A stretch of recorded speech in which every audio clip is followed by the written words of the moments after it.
Hello friends. Did you know nearly 80% of those who watch my videos aren't subscribed? If you enjoy these stories, please hit that subscribe button and leave a like. It really helps. Thank you for being here. By the way, where are you watching from? Let me know in the comments. The weather reports had been warning about the storm system moving through West Virginia for 3 days, but Abner Whitlock had a delivery schedule to keep. 23 years behind the wheel of an 18-wheeler had taught him plenty about dangerous conditions, and he figured this would be just another rough night on the mountain passes. The load of industrial equipment needed to reach Pittsburgh by morning, and the bonus for on-time delivery would cover his daughter's college textbooks for the semester. That kind of money made the risk seem worthwhile, or at least that's what he kept telling himself as he watched the dark clouds gathering over the Appalachian ridges. The first drops of rain hit his windshield just after he crossed into Fayette County on Route 19. It was nearly 8 in the evening, and the October sun had already disappeared behind the mountains, leaving only a faint orange glow bleeding through the storm clouds. Abner reached for his CB radio, scanning through the channels to catch any chatter from other truckers about road conditions ahead. Most of the frequencies were quiet, just static, and the occasional burst of garbled transmission. The isolation didn't bother him much anymore. After 2 decades of driving these routes, he'd grown accustomed to the loneliness that came with the territory. But tonight, something about the empty airwaves made him uneasy. The rain intensified as he climbed higher into the mountains, turning from scattered drops to sheets of water that his wipers could barely handle. The headlights of his Peterbilt carved twin tunnels through the darkness, illuminating maybe 30 feet of slick asphalt before everything disappeared into a wall of rain and mist. He'd driven through plenty of storms, but this one had teeth. The wind came in sudden gusts that pushed his loaded trailer sideways, forcing him to constantly correct his steering. Each time the trailer swayed, he could feel the weight of the industrial machinery shifting, testing the limits of the tie-down straps. About an hour into the storm, he caught sight of a faded road sign through the rain. Beckwith, 5 miles. He knew the name from old maps, though he'd never had reason to stop there. Beckwith had been a coal mining town back in the early 1900s, one of dozens that dotted these mountains before the mines played out and the people moved on. According to the stories he'd heard at truck stops over the years, the place had been completely abandoned since the late 60s when the last mine closed after a cave-in killed 13 men. The state kept the exit open as an emergency turnoff, but there was nothing there anymore except rotting buildings and bad memories. The rain turned to hail just as he passed the Beckwith exit sign. Chunks of ice the size of marbles hammered against his cab, creating a deafening roar that drowned out even the sound of his diesel engine.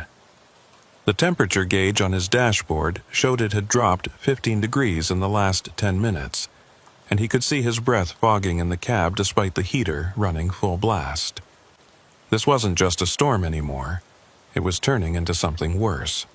The rational part of his brain, the part that had kept him safe through 23 years of driving, was telling him to pull off and wait it out. He almost missed the movement in his side mirror. Through the chaos of rain and hail, he caught a glimpse of something on the shoulder of the road. It looked like a person, standing perfectly still despite the violence of the storm. No rain gear, no umbrella, just standing there watching his truck pass. Abner's first instinct was to stop and offer help, but something about the figure's stillness, the unnatural way they stood unmoved by the wind and rain, made him keep driving. He checked his mirror again, but the figure had already vanished into the darkness behind him. The hail grew larger, golf ball-sized chunks now slamming into his truck with enough force to leave dents. The windshield developed a spiderweb crack in the upper corner, and Abner knew he couldn't keep going. The next exit was 15 miles away, too far in these conditions. He'd have to double back to Beckwith and find somewhere to wait out the worst of the storm. The thought of stopping in that abandoned town made his skin crawl, but staying on the road would be suicide. He took the exit slowly, his headlights sweeping across a rusted sign that read, "Welcome to Beckwith, coal capital of Fayette County." Someone had spray-painted over it years ago with words he couldn't make out through the rain. The exit ramp was in worse shape than the highway, full of potholes and cracks where weeds had pushed through the asphalt. His truck bounced and rattled as he descended into the valley where the town lay hidden. The main street of Beckwith appeared through the storm like something from a nightmare. 2 rows of abandoned buildings lined the road, their windows either boarded up or gaping open like dead eyes. The architectural style belonged to another era, all red brick and ornate stonework that had been beautiful once, but now seemed to loom threateningly in the darkness. Street lamps that hadn't functioned in decades stood at tilted angles, their glass globes shattered. The only light came from his headlights reflecting off the rain-slicked street and the occasional flash of lightning that illuminated the dead town in stark, terrifying detail. He drove slowly down Main Street, looking for somewhere to park his rig safely. Most of the buildings were too close together, without enough clearance for his trailer. The rain hammered against his cab relentlessly, and the wind howled through the empty structures on either side of him. About halfway through town, he spotted what looked like an old gas station with a wide lot out front. The canopy had partially collapsed, but there was enough space to pull his truck in and get some shelter from the worst of the storm. As he maneuvered his rig into the lot, his headlights swept across the front of the gas station. The windows were intact, but filmed with decades of grime, and he could make out the shapes of old pumps that hadn't dispensed fuel since the Johnson administration. But what made him pause was the light he thought he saw inside the building. Just a flicker of something that disappeared as soon as his headlights moved past. He told himself it was just a reflection, a trick of the lightning, but his hands were trembling slightly as he set the parking brake.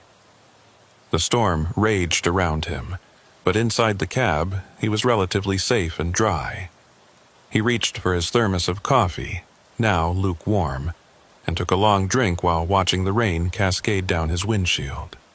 The radio was nothing but static on every channel, not even the emergency broadcast system coming through.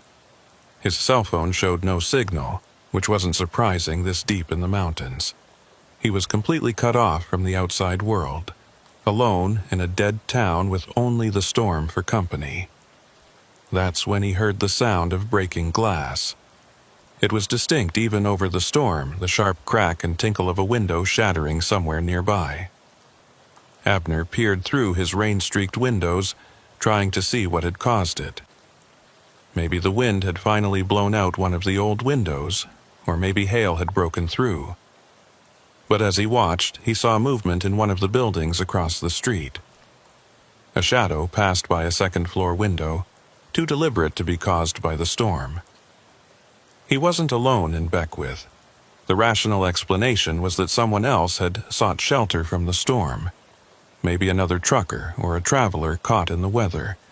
But something about the movement he'd seen, the way the shadow had seemed to pause at the window as if watching him, made his skin prickle with unease. He locked his doors, a gesture that felt both necessary and futile. If someone wanted to break into his truck, a locked door wouldn't stop them, but it made him feel marginally safer. Another flash of lightning illuminated the street, and in that brief moment of brilliant white light, Abner saw them. Figures standing in the doorways of the abandoned buildings, motionless despite the wind and rain. At least 4 that he could count in that split second before darkness returned. They were wearing what looked like old mining gear, the kind with the helmet lamps, though no lights shone from them. They stood perfectly still, facing his truck, as if they'd been waiting for him. His heart hammered in his chest as he fumbled for his keys. He needed to get out of here, storm or no storm. But when he turned the ignition, the engine sputtered and died. He tried again with the same result. The battery was fine, all his electrical systems were working, but the engine wouldn't catch. Through the rain, he could see the figures beginning to move, stepping out from the doorways and into the street. They moved wrong, their gait stiff and unnatural, like they were fighting against joints that hadn't been used in years. The radio suddenly burst to life, making him jump. Through the static came a voice, distorted and barely human. 13 souls for the mountain. 13 souls for the coal. You came to Beckwith in the storm, trucker. The mountain demands its due. The transmission cut off, returning to static, but Abner could hear something else now. Singing. Somewhere in the storm, multiple voices were singing what sounded like an old mining song, the kind workers would sing to keep rhythm while they worked. The voices seemed to come from everywhere and nowhere, echoing off the abandoned buildings and mixing with the howl of the wind. He tried the engine again, pumping the gas pedal and muttering prayers he hadn't said since childhood. This time it caught, roaring to life with a sound that had never been more beautiful to his ears. He didn't wait to see how close the figures had gotten. He threw the truck into gear and gunned it out of the gas station lot, his trailer fishtailing as he hit the wet street. In his mirrors, illuminated by his taillights, he could see them following. Not running, just walking with that same unnatural gait, but somehow keeping pace with his truck as he accelerated. The road out of Beckwith climbed steeply back toward the highway, and his truck struggled with the grade in the terrible conditions. The speedometer showed he was doing 30, but it felt like he was crawling. The singing grew louder, and now he could make out the words, "Down in the mine, where the sun don't shine, 13 men lay their heads. The mountain took what the mountains owed, and 13 more it fed." Over and over, the verse repeated, growing louder and more distorted with each repetition.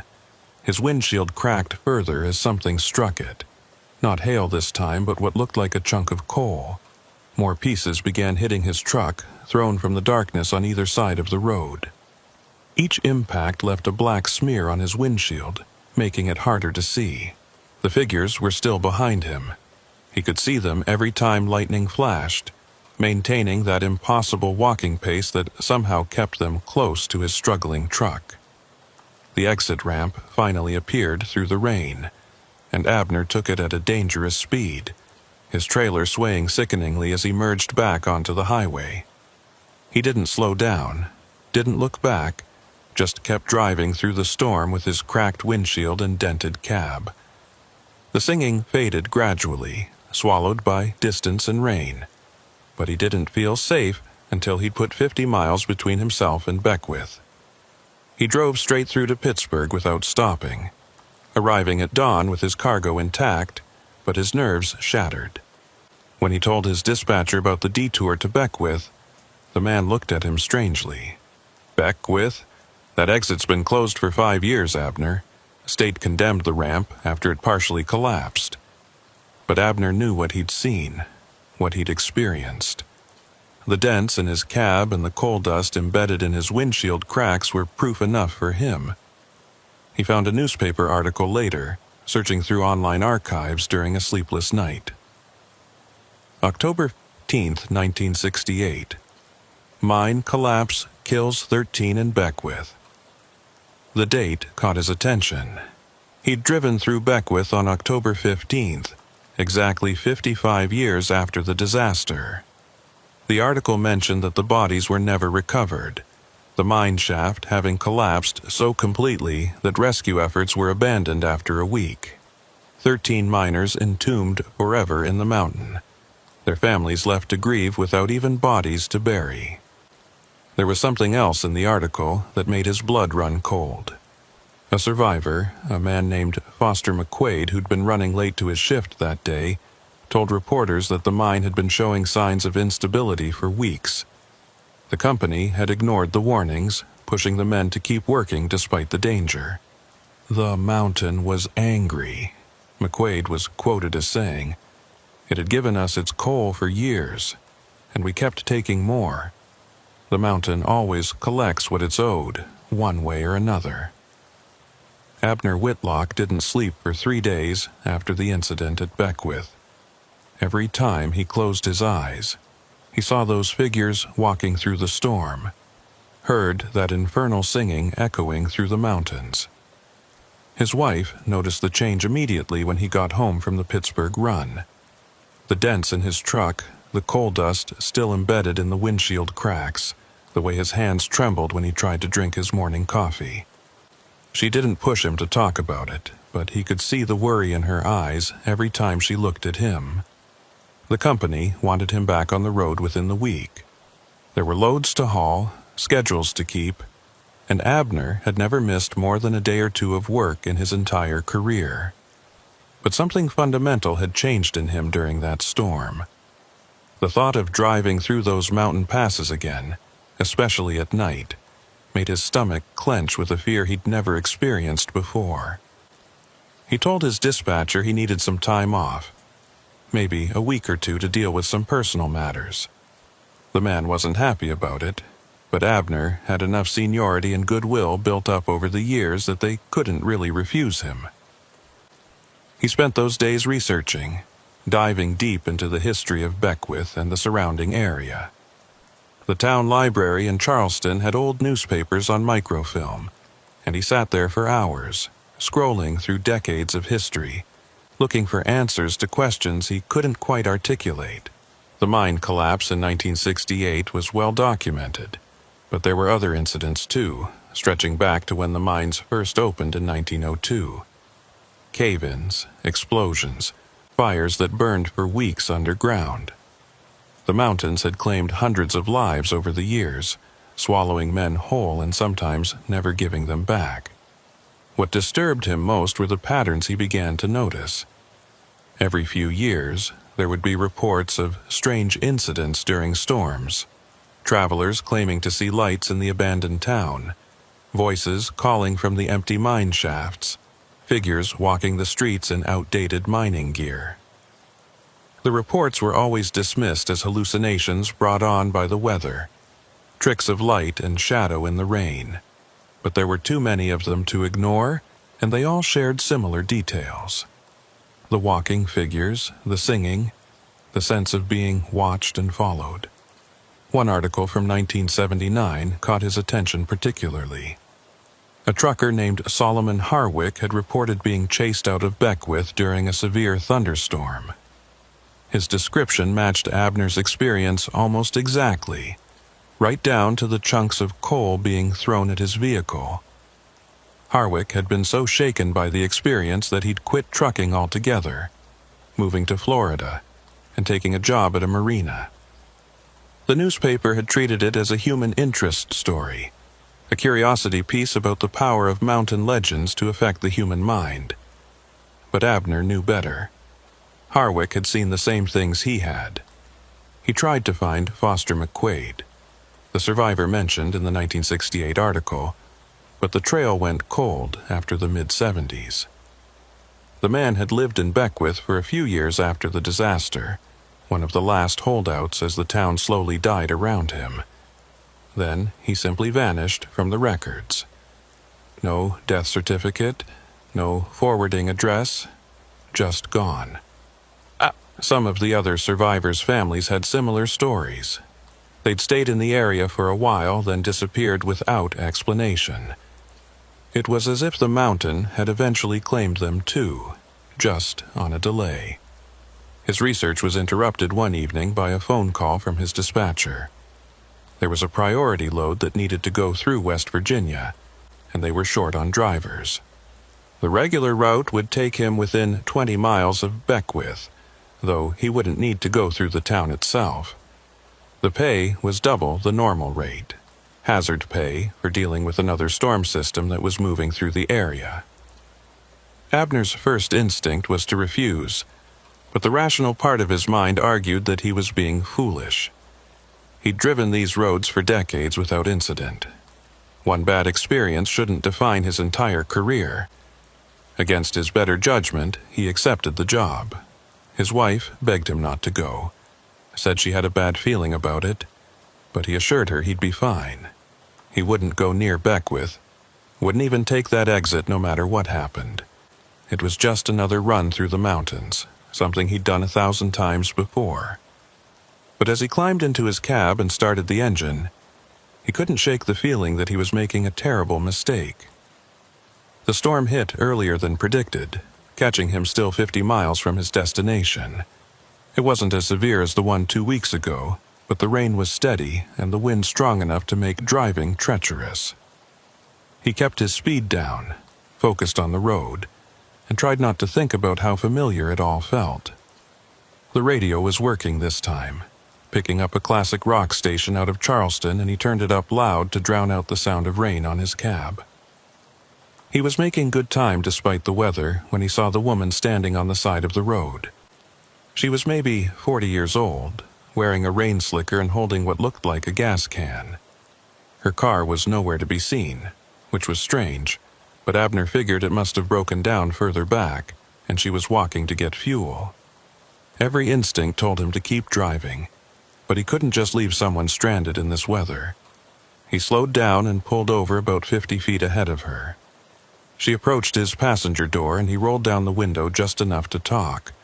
The rain was driving hard, and she had to shout to be heard. "Thank you for stopping. My car died about a mile back. I was hoping to catch a ride to the next gas station." Her accent was local, thick with the West Virginia hills, and her face was weathered in the way of people who'd lived hard lives in these mountains. Something about her seemed familiar, though Abner couldn't place it. "Where's your car exactly?" he asked, scanning his mirrors for any sign of a vehicle on the shoulder behind them. The woman pointed vaguely back down the road, but in the rain and darkness he couldn't see anything. His unease grew, but she looked genuinely distressed, water streaming down her face, shivering in the cold. "The next station is about 10 miles, he said finally. "I can give you a ride that far." She climbed into the cab, bringing the smell of rain and something else with her, something earthen and old, like soil that had been disturbed after lying undisturbed for years. As she settled into the passenger seat, Abner got a better look at her face in the cab's interior light. There was something off about her features, a grayish pallor to her skin that the cold couldn't quite explain. Her eyes were dark, almost black in the dim light, and they seemed to look through him rather than at him. "I appreciate this," she said, her voice different now that she was out of the rain, deeper and with an odd resonance. Not many folks would stop in weather like this, especially not around here. She paused, then added, "You know where we are, don't you? This stretch of road?" Abner's hands tightened on the wheel. They were about 5 miles from the Beckwith exit, though he hadn't wanted to think about it. "Yeah, I know where we are," he said carefully, keeping his eyes on the road. The woman nodded slowly, water still dripping from her hair onto his seat. "My family's from Beckwith," she said, and Abner's blood turned cold. "My name's Sybil Harper. My daddy worked the mines before the collapse. Lost him when I was just a girl." The name Harper rang a bell from his research. There had been 3 Harpers among the 13 men killed in 1968, but that would make this woman. The math didn't work. She looked 40 at most, which would mean she wasn't even born when the mine collapsed. "I'm sorry for your loss," Abner managed, his mouth dry despite the humidity in the cab. Sybil turned to look at him fully, and in the brief illumination of passing lightning, her face seemed to shift and change, aging decades in an instant before returning to its previous appearance. "Loss," she repeated, as if tasting the word. "That's a funny way to put it. They're not lost, they're still here, still in the mountain. The mountain keeps everything it takes." The radio crackled and went to static, then began picking up fragments of what sounded like old transmissions, voices from CB radios that hadn't been used in years. Trucker call signs from the 70s and 80s, people reporting road conditions, checking on each other, all overlapping in a chaotic mess of sound. Through it all, Abner could hear that singing again, faint but unmistakable. Down in the mine where the sun don't shine. You need to let me out, Sybil said suddenly, her voice urgent. Right here. Now. They were in the middle of nowhere, no gas station in sight, no buildings, nothing but dark forest on either side of the road. There's nothing here, Abner protested, but she was already reaching for the door handle. Stop the truck, she demanded, and something in her voice made him comply, pulling over to the shoulder. She opened the door and stepped out into the storm, then turned back to look at him. In the red glow of his tail lights, her face was completely different, older, ancient even, with skin like worn leather and eyes that reflected the light like an animal's. You came back, she said, though her mouth didn't move quite right with the words. The mountain remembers you. It marked you that night in Beckwith. You can leave these roads, but you'll always come back. They all do eventually. She walked into the forest, disappearing between the trees, and Abner saw others waiting for her in the darkness. Shapes that might have been people once, standing perfectly still despite the wind and rain. He slammed the door and gunned the engine, tearing back onto the road with his trailer fishtailing behind him. The radio continued its cascade of phantom transmissions, voices from the past bleeding through into the present. He drove faster than was safe in the storm, trying to put distance between himself and whatever he'd just encountered. But as he passed the Beckwith exit, his engine began to sputter. Not again, he thought desperately, pressing harder on the accelerator. The sputtering worsened, and he could smell something burning, something that reminded him of coal. The temperature gauge was normal, all his instruments showed everything was fine, but the truck was dying just like it had 2 weeks ago. This time, he didn't even consider taking the exit. He let the truck coast as far as it would go, eventually rolling to a stop on the shoulder about a mile past Beckwith. The engine was completely dead, and this time he knew it wasn't mechanical failure. Something wanted him here, wanted him close to that cursed town. He tried his cell phone, but the screen was black, completely dead despite being fully charged when he left. The CB radio produced only static now, not even the ghost voices coming through. He sat in his cab, watching the mirrors, waiting for them to come. The rain hammered against the windows, and the wind rocked the trailer, but for a long time, nothing else happened. Then he saw the lights. Not headlights from vehicles, but smaller lights, bobbing and weaving through the rain. Mining helmets, he realized. Dozens of them emerging from the forest on both sides of the road, converging on his truck. They moved in that same unnatural way he remembered, stiff and mechanical, as if their bodies were being operated by something that didn't quite remember how human movement worked. As they got closer, he could see their faces, or what remained of them. Gray skin stretched tight over skulls, eyes that were just dark holes, mouths that opened and closed without sound. They were singing, he could feel it more than hear it, the vibration traveling through the ground and into his truck. One of them approached his door, and Abner recognized the uniform despite its deteriorated state. The name tag was still visible. McQuaid. Foster McQuaid. The survivor who had been running late that day in 1968. But he hadn't survived, Abner realized. None of them had survived. The mountain had claimed them all eventually, one way or another, and now they served it, bringing it new offerings. McQuaid raised his hand and knocked on the door. 3 slow, deliberate raps that echoed through the cab. When Abner didn't respond, he knocked again, harder this time. The others had surrounded the truck now, dozens of figures in mining gear, all standing perfectly still in the storm. Waiting. The knocking came again, and this time Abner heard McQuaid's voice, distorted and hollow but still understandable. "Open up, trucker. The mountain wants to meet you properly this time." Abner's hand moved toward the door handle against his will, his muscles responding to something other than his own commands.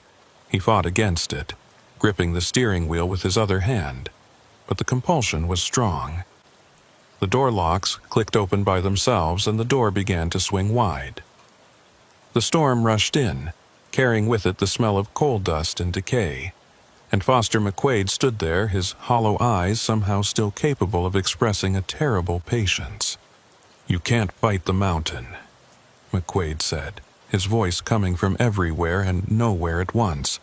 "It's been here longer than anything else, older than the towns, older than the roads. We dug too deep, took too much, and now we belong to it. But it's not satisfied with just us anymore.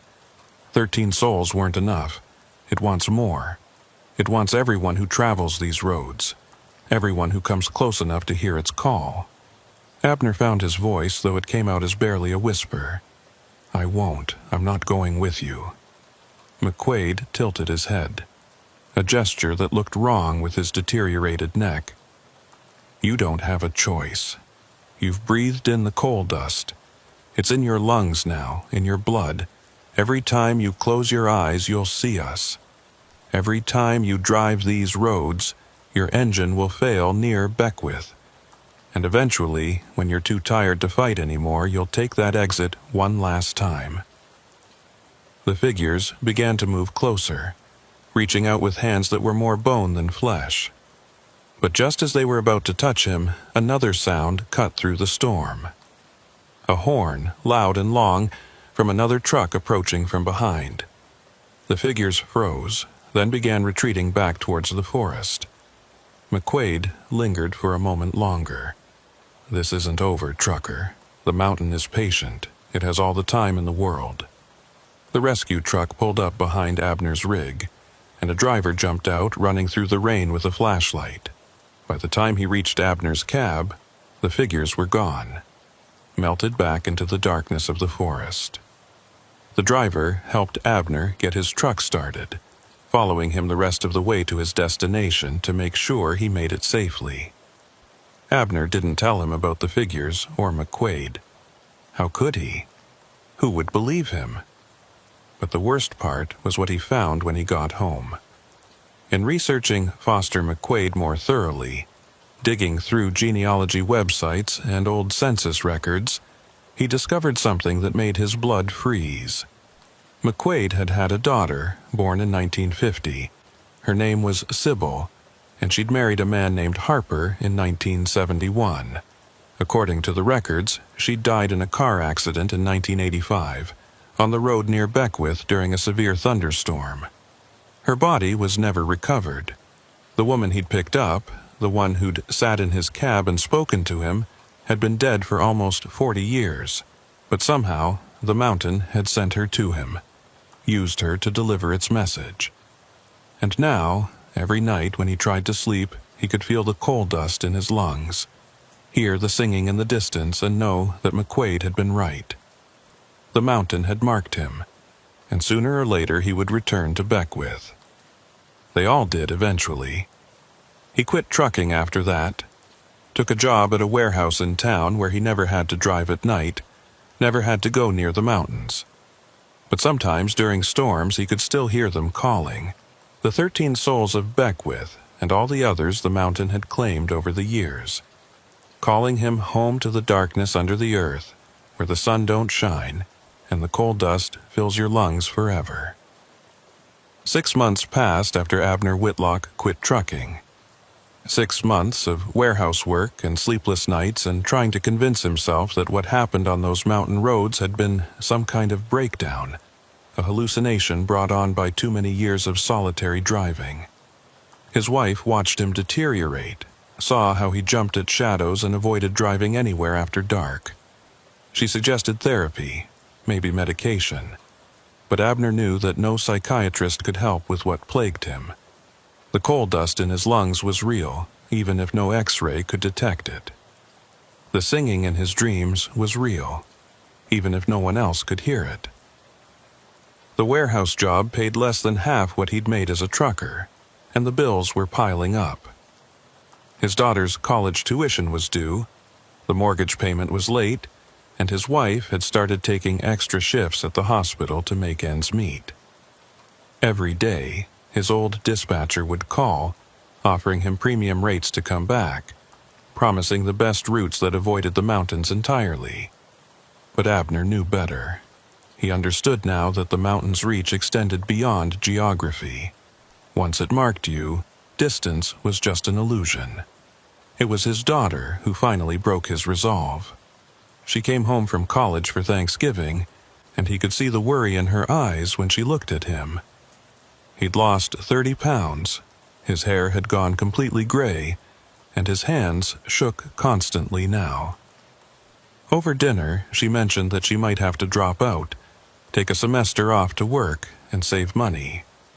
The scholarship covered tuition, but not books or housing, and her part-time job at the campus library wasn't enough. The look of disappointment in her eyes, the death of dreams he saw there, was worse than any supernatural terror. The next morning, he called his dispatcher. There was a high-paying route available, hauling medical equipment from Atlanta to Cleveland. It would take him through West Virginia, but on the interstate, a good 40 miles from Beckwith. The dispatcher promised it would be a daylight run, no night driving required. The pay would cover his daughter's expenses for the entire semester. Abner's hand shook as he held the phone, but he heard himself accepting the job. His wife pleaded with him not to go, said the money wasn't worth it, that they'd figure something else out. But Abner had already made up his mind.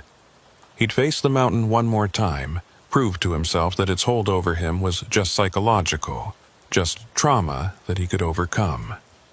He spent the week before the run preparing, buying new maps that showed alternate routes, checking and double-checking weather forecasts, making sure his truck was in perfect mechanical condition.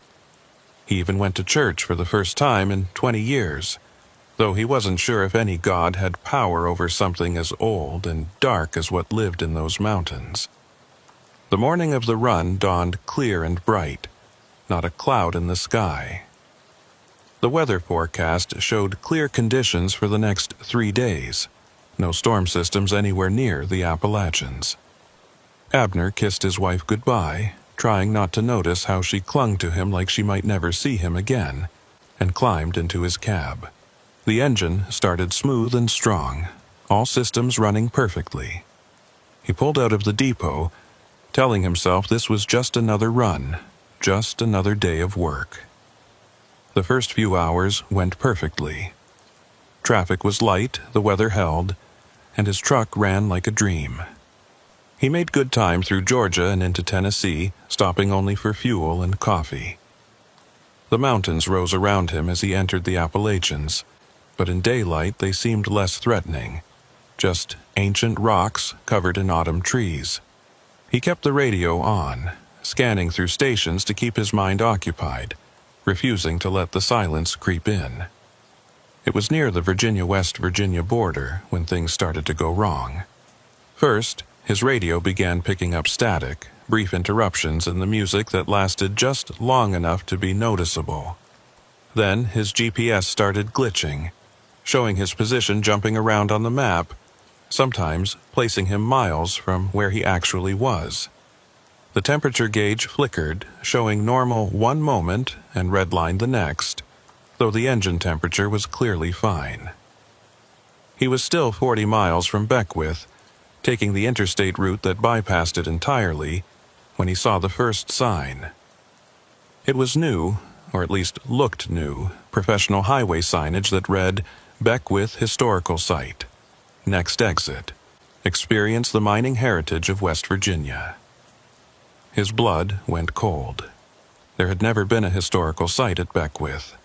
The town had been abandoned for over 50 years, left to rot in the valley. But there was the sign, official and undeniable. More signs appeared as he drove. Beckwith Mining Museum, 2 miles. Historic Beckwith, preserved mining town next right. Each one looked perfectly legitimate, the kind of brown historical markers you'd see at any heritage site. But Abner knew they were lying. There was no museum, No preserved anything. Just an abandoned town full of shadows and things that should be dead. His phone rang, which should have been impossible since he'd turned it off before leaving, specifically to avoid distractions. The screen showed a number he didn't recognize, a local West Virginia area code. Against his better judgment, he answered it. The voice on the other end was Foster McQuaid's, hollow and distant, but unmistakable. "You're getting close, trucker. The mountain's been preparing for you. It's moved things around, made some changes. You can take the interstate all you want, but all roads lead to Beckwith now." The line went dead before Abner could respond. He threw the phone onto the passenger seat and pressed harder on the accelerator. He just needed to get past this section, get through West Virginia and into Ohio. A few more hours, and he'd be safe. But as he rounded the next curve, he saw something that made his heart stop. The interstate ahead was blocked. Not by traffic or an accident, but by what looked like a massive coal slide that had covered all 4 lanes.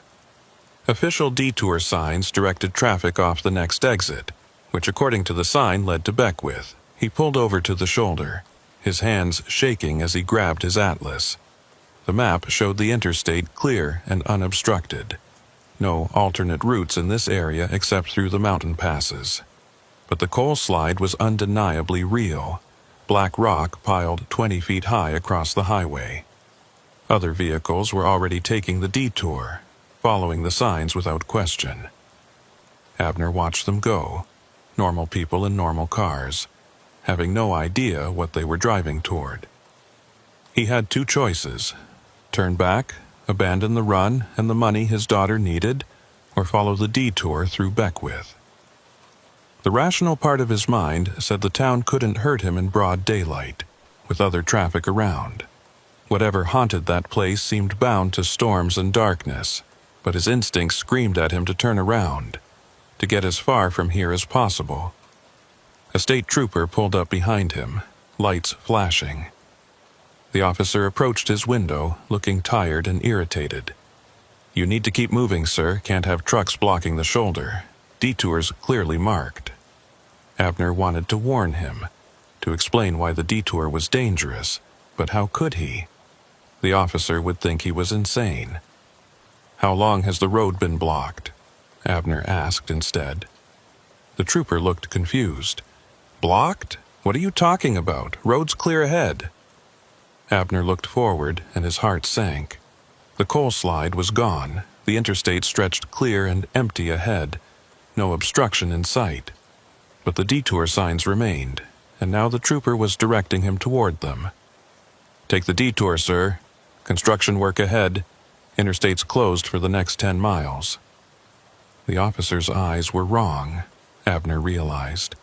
They had that same hollow quality he'd seen in McQuaid's face, like something was looking out through them that wasn't quite human. With no choice, Abner followed the detour signs. The exit ramp curved down into a valley he didn't remember from his previous trips, though he must have passed it hundreds of times. The road was newer than it should be, smooth asphalt with fresh yellow lines, not the cracked and weed-choked pavement he remembered. Other vehicles traveled alongside him, but their windows were dark, and he couldn't see the drivers inside. The signs for Beckwith began immediately. "Welcome to historic Beckwith, a living monument to West Virginia's mining heritage." The road wound down into the valley, and Abner could see the town ahead, but it wasn't the abandoned ruin he remembered. Buildings that had been collapsing were now restored, painted in bright colors that belonged to another era. The streets were clean, lined with functioning street lamps that shouldn't exist, and there were people, dozens of them, walking the sidewalks in period clothing like actors at a historical recreation. He drove slowly down Main Street, his truck seeming out of place among the restored storefronts and carefully maintained facades. The gas station where he'd parked during the storm was now a gleaming vintage service station, complete with attendants in 1950s uniforms. The other vehicles that had taken the detour were nowhere to be seen, as if they'd simply vanished once they entered the town. A woman stepped into the street ahead of him, forcing him to stop. It was Sybil Harper, but not as she'd appeared in his truck that night. She looked younger, healthier, dressed in a pristine 1960s dress with her hair perfectly styled. She walked to his driver's side window and smiled, an expression that didn't reach her eyes. "Welcome back, Mr. Whitlock. We've been preparing for your visit. The museum is just ahead, in the old company store. Foster's waiting for you there." Abner kept his hands on the wheel, fighting the urge to floor it and try to escape. "This isn't real," he said, his voice barely above a whisper. Sybil's smile widened, showing too many teeth. "Real is a funny concept, Mr. Whitlock. This town is as real as the mountain wants it to be. Some days it's ruins, some days it's like this. Today, for you, it's showing its best face. The museum has something special prepared, just for you." She stepped back, gesturing for him to continue forward. The other pedestrians had stopped walking and were all facing his truck now, watching with those hollow eyes. Men in mining gear, women in vintage dresses, children in old-fashioned school clothes. None of them moved, none of them blinked. They just stood and stared as he drove past. The company store loomed ahead, a 3-story brick building that had been a burnt-out shell the last time he'd seen it. Now it stood pristine, with Beckwith Mining Museum painted in gold letters above the entrance. The parking lot was empty except for a single vehicle, an old pickup truck that looked familiar. As Abner pulled in, he realized it was the same truck that had stopped that first night, the one driven by the man who'd offered to help him. He sat in his cab for a long moment, engine idling, debating whether to go inside. But he knew he didn't really have a choice. The mountain had orchestrated this, brought him here for a purpose. Until he faced whatever was in that museum, it wouldn't let him leave. Every road would lead back to Beckwith. Every detour would circle around to this moment. The museum's front door was open, spilling cool air that smelled of coal dust and something else, something organic and wrong. Abner climbed down from his cab, his legs unsteady, and walked toward the entrance. The street behind him had gone completely silent, even the sound of his still-running truck seeming muffled and distant. At the threshold he paused, looking back to see all the townspeople had moved closer, forming a semicircle around his truck. Inside, the museum was dark despite the daylight outside. Display cases lined the walls, filled with mining equipment, old photographs, and newspaper clippings. But the photos were wrong. They showed faces he recognized, people who shouldn't be in pictures from the early 1900s. His own face stared back at him from a group photo labeled Beckwith Mining Crew, 1913. In the image, he stood among 13 miners, all with those hollow eyes, all wearing expressions of terrible resignation. Foster McQuaid emerged from the shadows between displays, looking more solid than he had during their last encounter. He wore a suit now, formal and old-fashioned, like a funeral director from another era. "Welcome to our museum, Mr. Whitlock. We've been collecting for a long time. Every person who's driven these roads, everyone who's been touched by the mountain, has a place here. Your place has been waiting since before you were born." The displays changed as Abner watched, the photographs shifting to show different scenes. His truck appearing in images from the 1930s, 1980s, 1950s. Always the same truck, always with him at the wheel, even in pictures that predated his birth by decades. In some images he was alone. In others, shadowy figures filled his cab, passengers he didn't remember picking up. "The mountain exists outside of time," McQuaid explained, his voice echoing strangely in the dark space. "Past, present, future. They're all the same to it. Everyone who travels these roads has always traveled them, will always travel them. You've been driving through Beckwith for 100 years, Mr. Whitlock. You just don't remember all of it yet. A display case near the back contained personal effects. Abner's wallet, though he could feel it still in his pocket. His wedding ring, though it was still on his finger. His daughter's college acceptance letter, aged and yellowed as if it were decades old.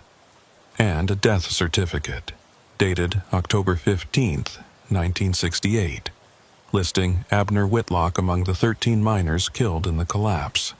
That's impossible, Abner said, but even as he spoke, memories that weren't his began flooding his mind, working in the mines, the darkness, and the constant danger.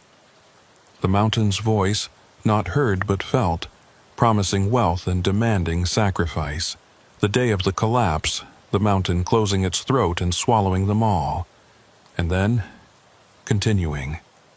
Not dying, not living, just continuing in service to something older than human understanding. You've been fighting it, McQuaid said, moving closer.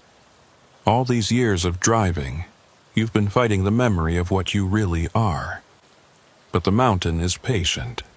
It knows you'll remember eventually.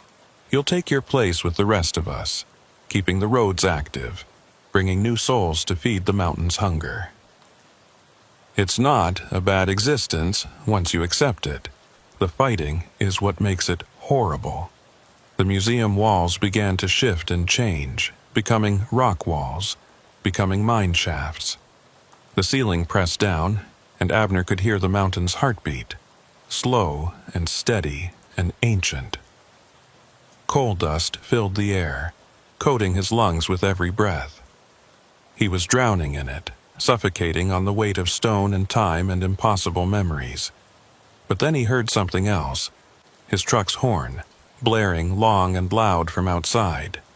Not controlled by him, but by something else. The sound cut through the mountain's presence like a blade, and suddenly Abner could move again. He ran for the door, McQuaid calling after him, the displays shattering as he passed. The townspeople parted as he reached his truck, their faces showing something like fear. In his cab, on the passenger seat, sat a small figure he hadn't noticed before.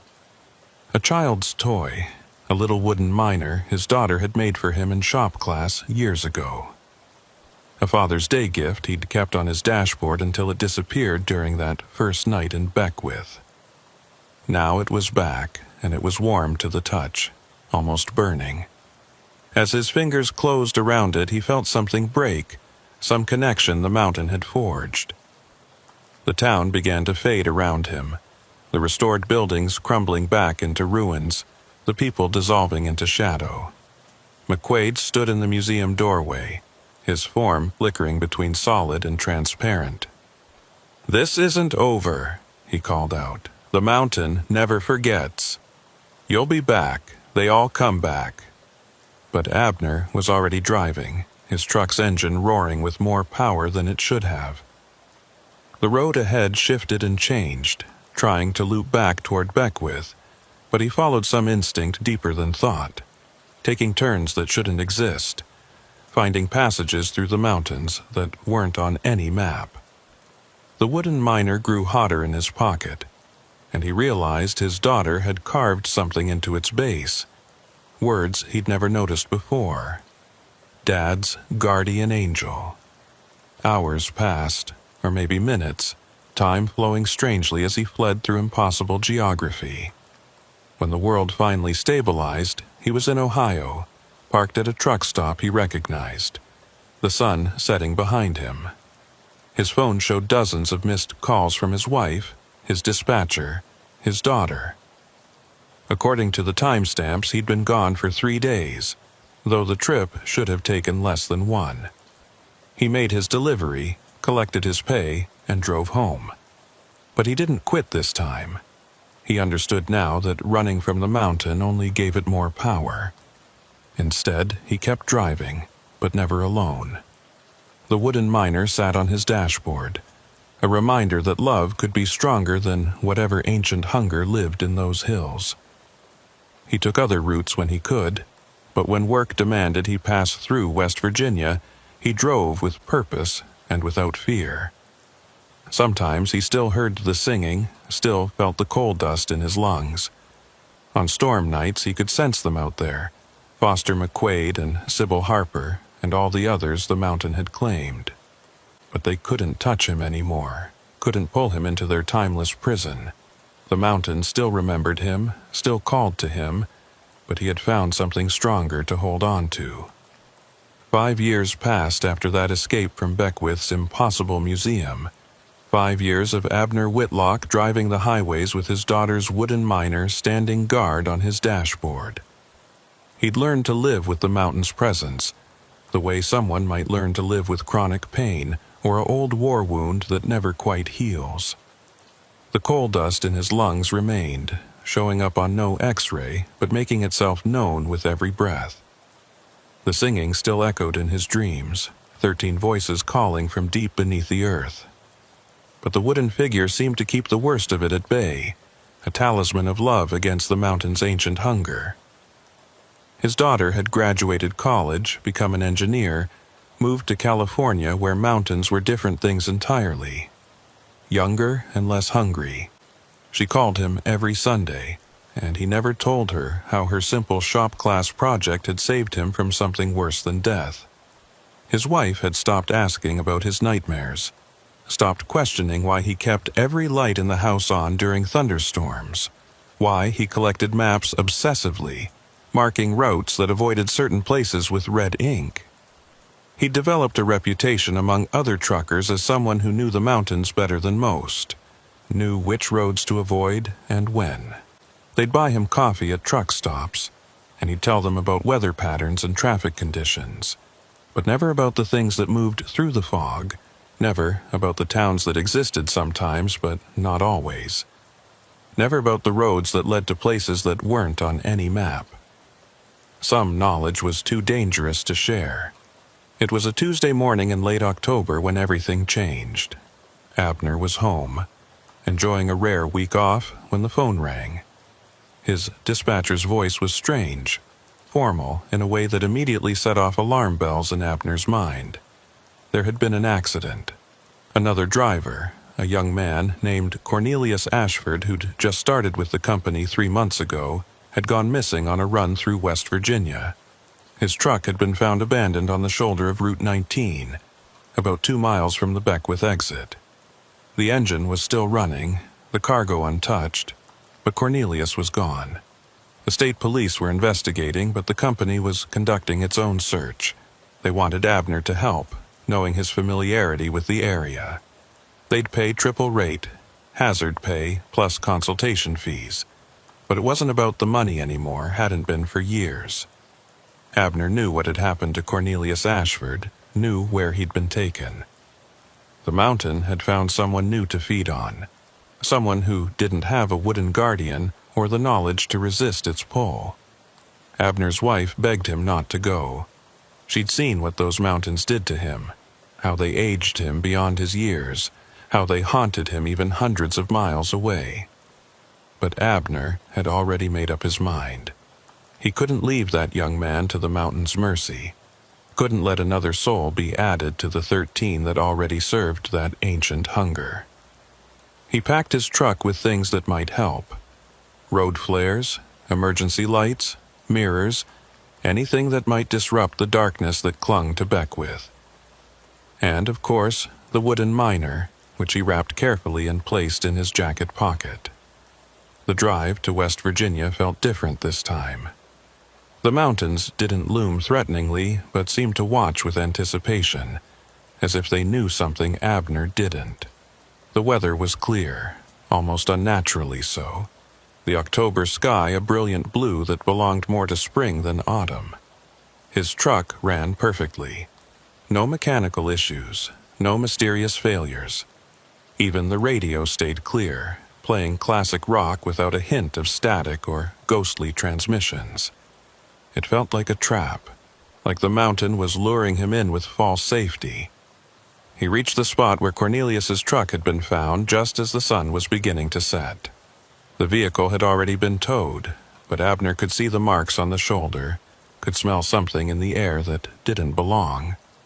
Coal dust, of course, but something else, too. Sulfur, maybe, or the scent of rocks that had been deep underground for so long they'd forgotten what sunlight was.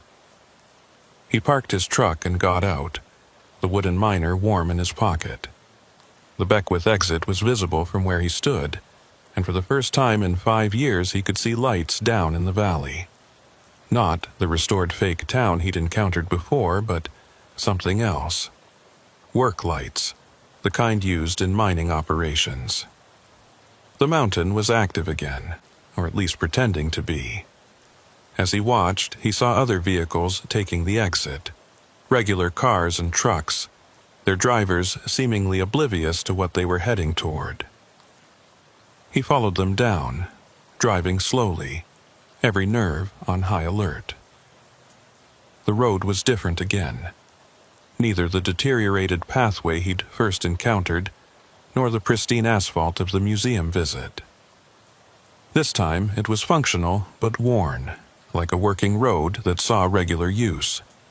As he descended into the valley, he could hear machinery, the rumble and clank of mining equipment that should have been silent for over 50 years. Beckwith had transformed again. This time it appeared as a working mining town, circa 1968, just before the disaster. The buildings were functional but showing their age, the streets busy with people in period-appropriate clothing. But these weren't the hollow-eyed phantoms he'd encountered before. These people seemed real, solid, unaware that they were living in a time that had already passed. He saw children playing in yards, women hanging laundry, men heading home from their shifts with coal dust on their faces and lunch pails in their hands. The mining operation was in full swing at the far end of town. The entrance to the main shaft was lit up like daylight, and Abner could see men going in and out, the cable cars carrying coal up from the depths.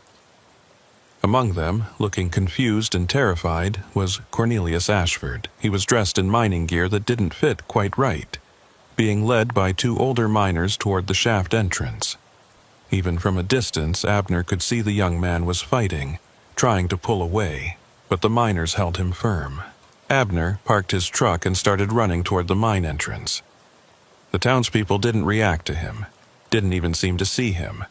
He was like a ghost in their recreated world, invisible to everyone except those who were already claimed by the mountain. As he got closer to the mine, Foster McQuaid stepped out of the shadows, blocking his path.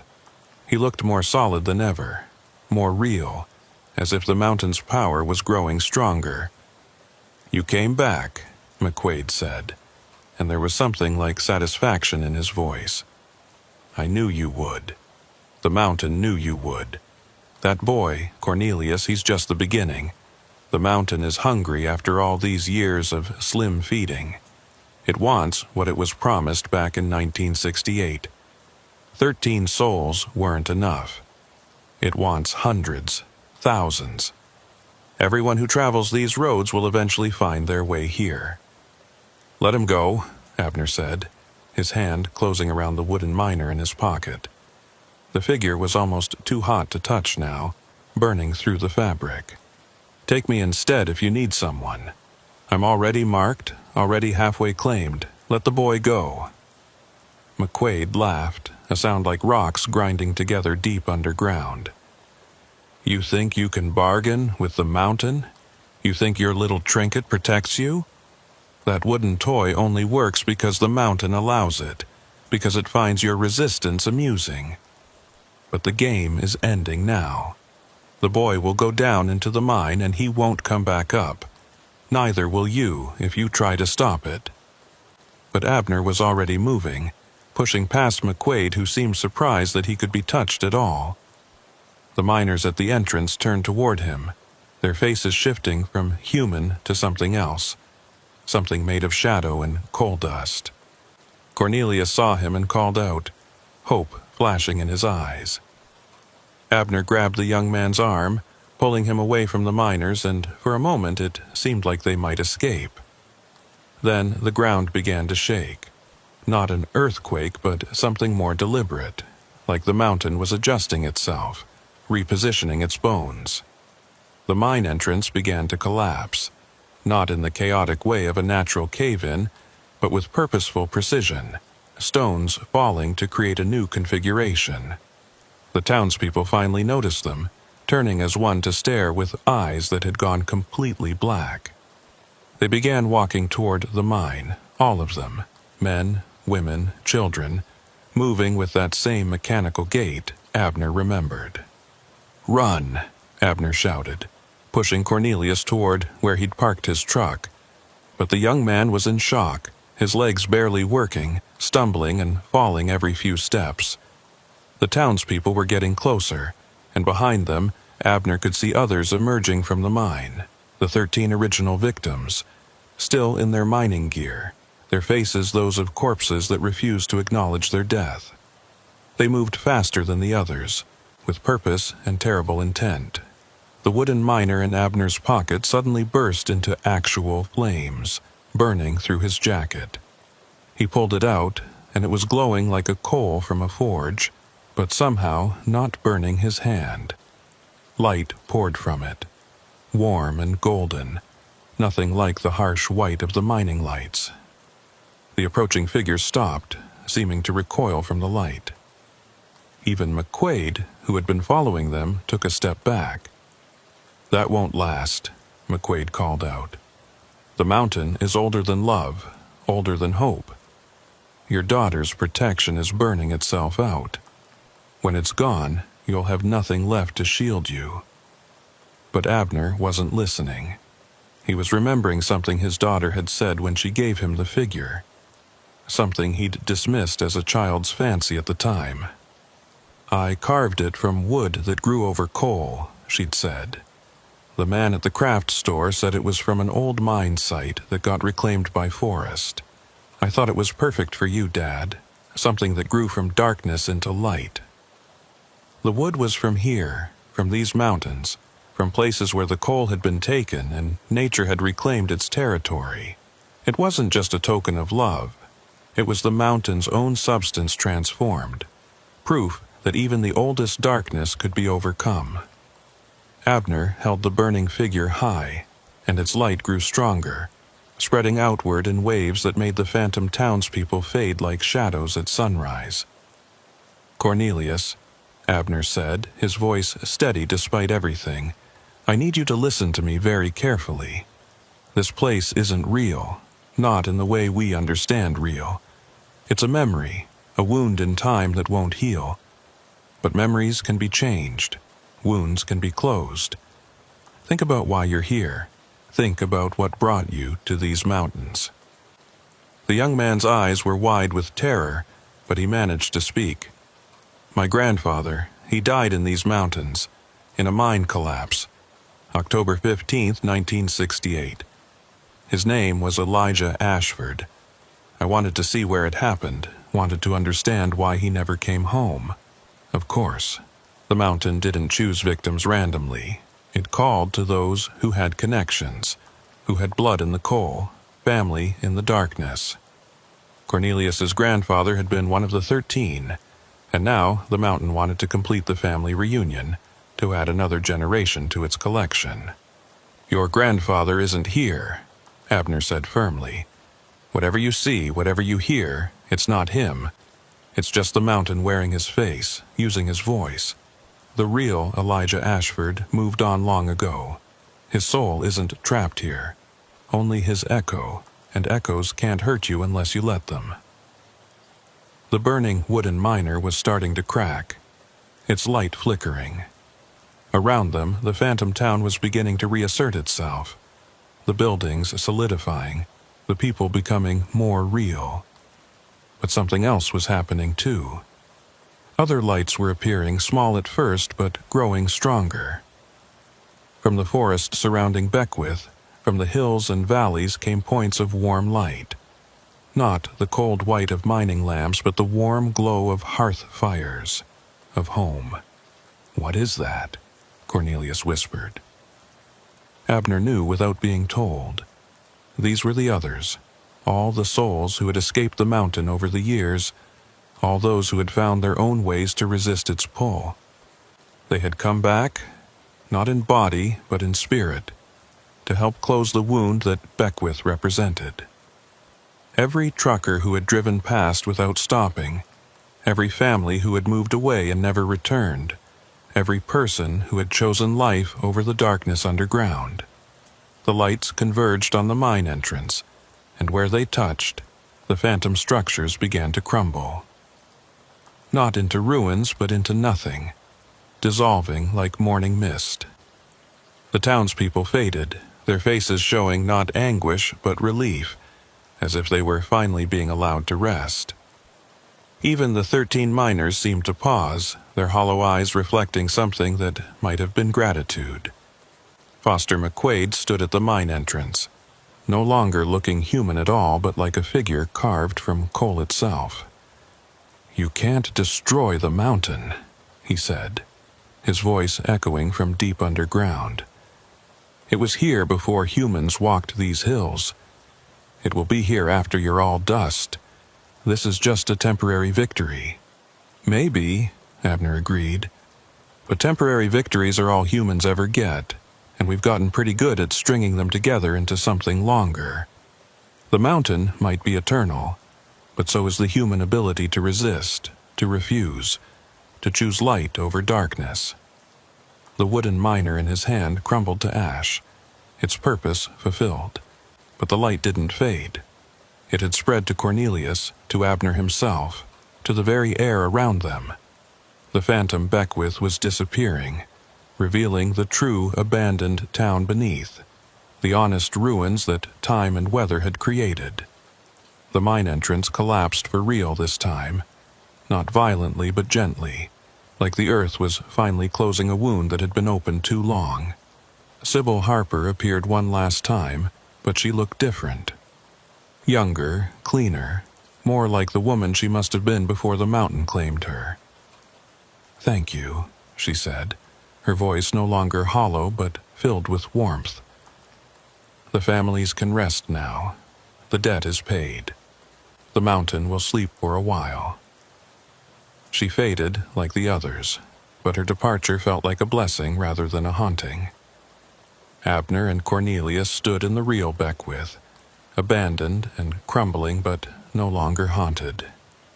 The sun was rising, painting the mountains gold and green, and birds were singing in the trees that had grown up through the old buildings. The mountain was still there, would always be there, but its hunger had been sated, or at least suppressed. The wound had been cauterized, if not healed. They walked back to Abner's truck in silence, both processing what they had witnessed.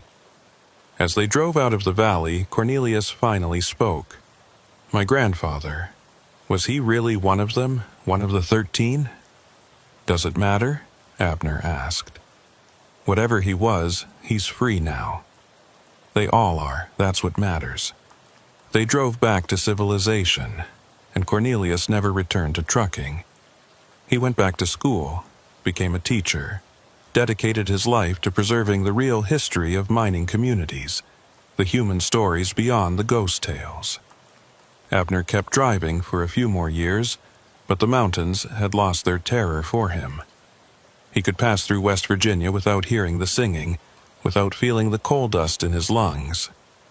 When he finally retired, Abner moved to a small town in the mountains, not far from where Beckwith lay abandoned. Not because the mountain called to him, but because he had learned that darkness was just the absence of light, and someone needed to keep watch to make sure the light stayed lit. He became a local historian, collecting stories from truckers and travelers, documenting the real hauntings and the real escapes, creating a map of places where the old darkness still lingered and teaching people how to pass safely through. His daughter visited him there, bringing her own children, and he taught them about the mountains. Not ghost stories, but real history, the lives and deaths that had shaped these hills. And always, he taught them about light, about love, about the human ability to transform darkness into something else. He carved wooden figures for his grandchildren, little miners and truckers and mountain animals, each one made from reclaimed wood, each one a small rebellion against the darkness underground. Foster McQuaid was right about one thing. The mountain was eternal, or close enough to it. But so was human stubbornness, human love, human refusal to go gently into the darkness. And in that balance, that eternal struggle between the hunger below and the light above, there was something like hope. The roads through West Virginia remained dangerous, especially during storms, especially near certain exits. But they were no longer hopeless. The mountain might call, but humans had learned how to hang up the phone. On storm nights, when the wind howled through the valleys and the rain beat against windows, people still reported seeing lights near Beckwith. But they weren't mining lights anymore.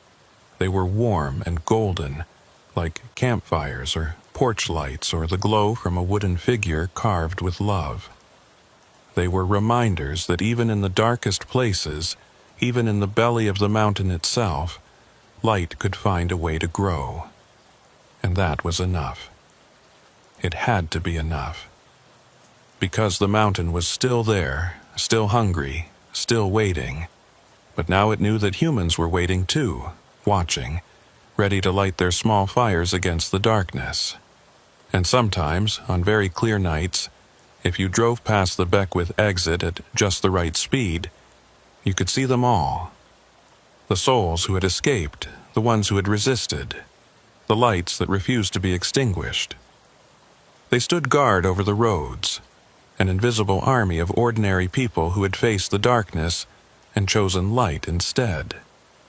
Abner Whitlock died peacefully in his sleep at the age of 78, surrounded by family, far from any mine shaft or dark valley. But truckers still report seeing him sometimes, standing by the side of the road near dangerous exits, holding up a light to guide them past.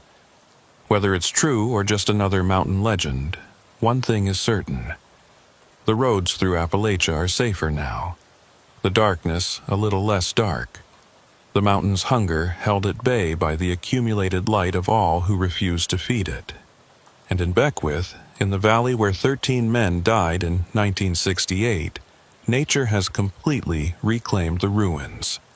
Trees grow through the old buildings, their roots breaking apart the foundations, their leaves catching sunlight and turning it into life.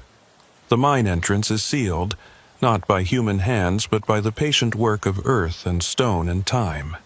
And sometimes, on October 15th, locals say you can hear singing. But it's not the grim work songs of miners anymore. It's something else, something lighter. Like a celebration or a farewell, or maybe just the wind through the leaves, carrying the voices of those who finally found their way home. Eustace Pruitt had been driving the Kentucky backroads for 31 years, and in all that time, he'd developed an understanding with these ancient hills. He knew which routes flooded during spring rains, which mountain passes iced over first in winter, and which stretches of asphalt had been patched so many times they were more tar than original road. The big trucking companies preferred their drivers to stick to the interstates, but Eustace had learned long ago that the back roads, for all their challenges, could shave hours off certain runs if you knew how to read them right. That October evening, with a load of agricultural equipment bound for a farm supply store in Hazard, he'd chosen Route 15 through the Daniel Boone National Forest, a winding two-lane that cut through some of the most isolated territory in eastern Kentucky. The sun was already behind the mountains when his engine started making the noise. It began as a subtle clicking, barely audible over the diesel's normal rumble, but Eustace had been driving long enough to know that subtle noises had a way of becoming major problems if ignored. He'd just passed through the tiny community of Campton, really just a collection of houses clustered around a closed general store, when the clicking became a grinding.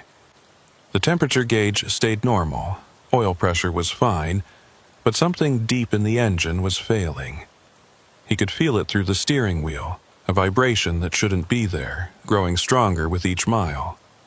The smart thing would have been to pull over immediately, call for a tow, and wait for help.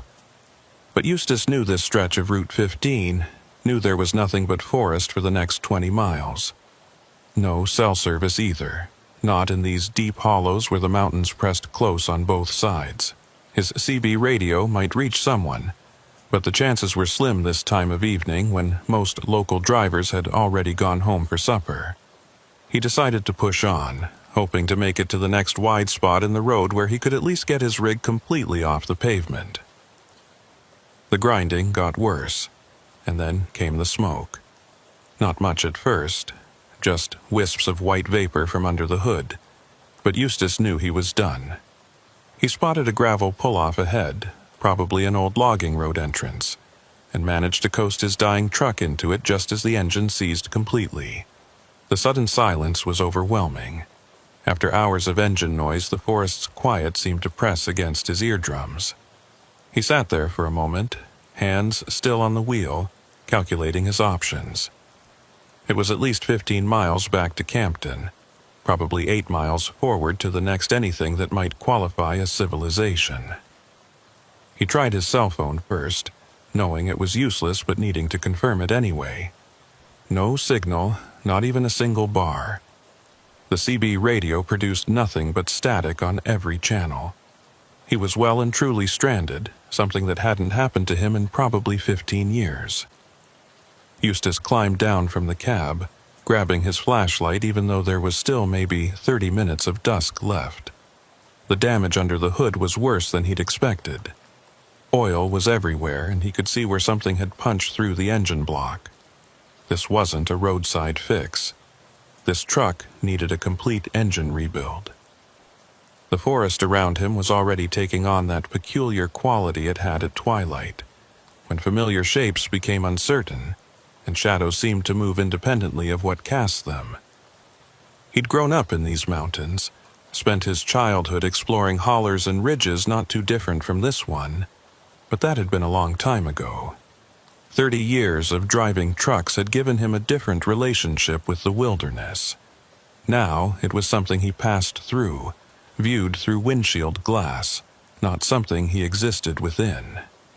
Standing there on that gravel pull-off with his broken truck, he felt that old childhood unease returning, the awareness of how small a human was compared to these ancient hills. He was weighing his options, debating whether to start walking back toward Campton or wait until morning when he heard the voice. "That's a bad spot for a breakdown, friend." Eustace turned to find a man standing at the edge of the forest, maybe 20 feet away. He was certain the man hadn't been there moments before, hadn't heard any footsteps on the gravel or leaves. The stranger was probably in his 60s, wearing overalls and a flannel shirt that had seen better decades, with a face weathered by sun and hard living. He looked like any of 100 mountain men Eustace had encountered over the years, except for his eyes. They were pale blue, so pale they were almost white, and they didn't seem to focus quite right, as if he was looking through Eustace rather than at him. "Engine seized up on me," Eustace said, trying to keep his voice casual despite the unease crawling up his spine. "You live around here?" The man nodded slowly, a gesture that seemed to require more effort than it should. "Got a place about a half-mile through them trees. Name's Zebediah Yates. Most folks that know me call me Zeb." He paused, those pale eyes finally focusing on Eustace's truck. "That's a lot of machinery you're hauling. Agricultural equipment, by the look of it." Something about the way he said it, the knowledge in his voice, made Eustace uncomfortable.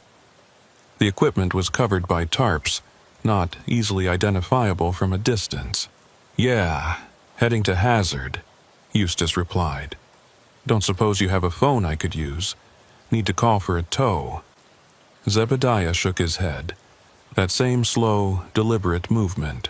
"No phone, we don't hold with such things, but you're welcome to spend the night. My family's place is just through the woods. We got food, a warm bed. Come morning, my boy can drive you to town." Every instinct Eustace had developed over 3 decades of driving told him to decline politely and start walking. There was something off about this man, something that went beyond the usual mountain eccentricity. But the light was fading fast now, and the temperature was dropping. These Kentucky mountains got cold in October once the sun went down, and he was wearing just a light jacket. 8 miles to the next town was a long walk in the dark, and that was assuming he remembered the distance correctly. "That's mighty kind of you," Eustace heard himself saying. "I'd appreciate that. Let me just lock up my truck." Zebediah waited patiently while Eustace secured his cab and grabbed his overnight bag, a habit from years of unexpected delays. As he followed the man into the forest, leaving the familiar comfort of his truck behind, Eustace couldn't shake the feeling that he was making a terrible mistake. The path through the woods was barely visible, just a slight depression in the fallen leaves that suggested people had walked this way before. Zebediah moved with surprising confidence despite the gathering darkness, never stumbling over the roots and rocks that kept catching Eustace's feet. They walked in silence for what felt like much longer than half a mile, the forest growing denser, older, the trees so thick overhead that the last of the twilight barely penetrated. Just when Eustace was about to suggest they'd gotten lost, he saw lights ahead. The Yates place was like something out of another century, a collection of buildings clustered in a hollow, all of them built from logs that had gone gray with age. The main house was 2 stories, with a stone chimney releasing a steady stream of smoke into the evening air. There were several outbuildings, what looked like a barn, a smokehouse, maybe a root cellar built into the hillside. Oil lamps provided the only light, their yellow glow making the windows look like eyes watching their approach. The whole scene should have been quaint, rustic, a piece of living history. Instead, it felt wrong, like a movie set or a museum display, something trying too hard to be what it appeared to be. "Family!" Zebediah called out as they approached the main house. "We got company!" The door opened before they reached it, and a woman stepped out onto the porch. She was younger than Zebediah, maybe 40, with long dark hair pulled back in a severe bun and wearing a dress that looked homemade. Her face would have been pretty if not for something in her expression, a blankness that reminded Eustace of old photographs where people had to hold still for so long their faces lost all animation. "This is my wife, Prudence," Zebediah said.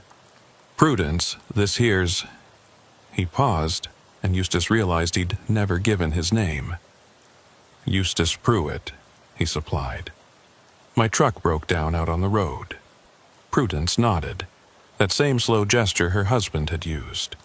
"Welcome, Mr. Pruitt. Supper's just about ready. You'll join us." It wasn't a question. The inside of the house was even more disorienting than the outside. Everything was handmade, from the furniture to the dishes to the cloth on the table. There was no electricity that Eustace could see, just oil lamps and candles providing pools of light that made the shadows seem deeper. The smell of cooking meat filled the air, along with something else, something earthier and less pleasant that he couldn't quite identify. A fire crackled in the massive stone fireplace, providing the only heat he could detect. "You'll meet the rest of the family at supper," Zebediah said, gesturing for Eustace to sit in a chair that looked like it had been carved from a single piece of wood. "We don't get many visitors here. This is a treat for us." The way he said "treat" made Eustace's skin crawl, but he sat anyway, trying to maintain a polite facade while his mind worked on escape plans. He could claim he needed something from his truck, make a run for it. But then what? Walking through those woods in the dark would be dangerous, even if the Yates family was completely normal, which they clearly weren't. Others began filing into the room, and Eustace's unease deepened into genuine fear. There were too many of them, at least a dozen people of various ages, all with that same blank expression, those same pale eyes that didn't quite focus right. They moved in coordination, like a flock of birds or a school of fish, each aware of the other's positions without looking. There were children among them, ranging from maybe 5 to teenage years, all dressed in handmade clothes that belonged to another era. None of them spoke, just took their places at the long table with practiced precision. The last to enter was a young woman, probably 18 or 19, with the same dark hair as Prudence but with something different in her face. Her eyes, while still that unsettling pale blue, had more life in them, more awareness. She looked at Eustace with what might have been curiosity or sympathy or warning. He couldn't tell which. "This is our daughter, Minerva," Prudence said, noticing Eustace's attention. "Minerva, this is Mr. Pruitt. His truck broke down."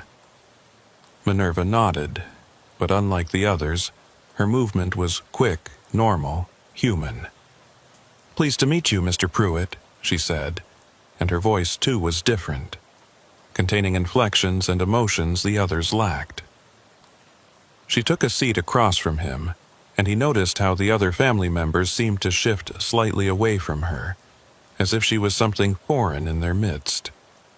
The meal was served in wooden bowls, some kind of meat stew that Eustace couldn't identify. It tasted gamey, wild, not unpleasant but unfamiliar.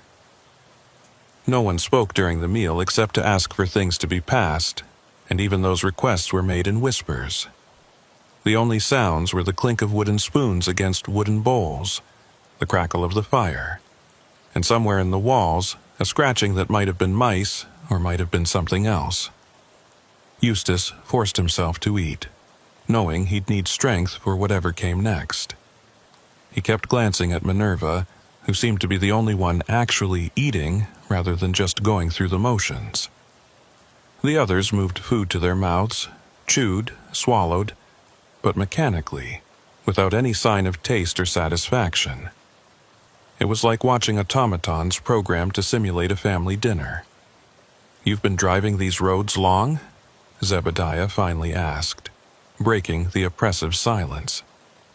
Eustace nodded, swallowing a mouthful of the strange meat.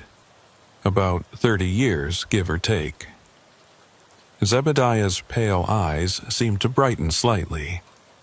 "Then you know about the old families, the ones that were here before the government made the forest a park."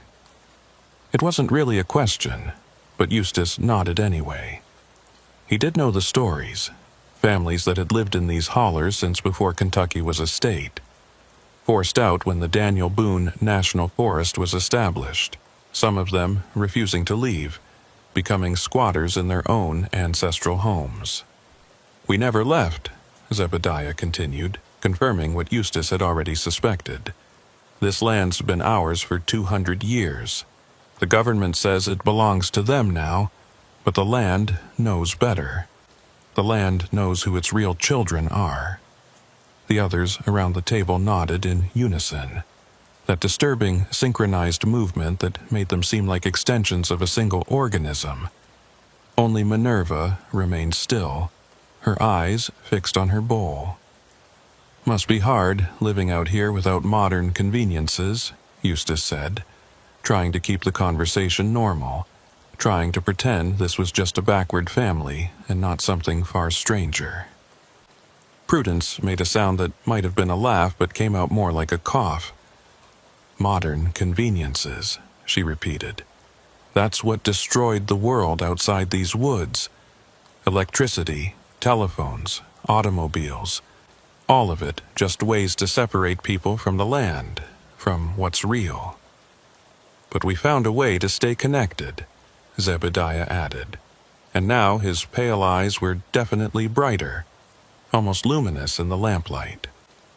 "The land taught us how, showed us what we needed to do to remain its children."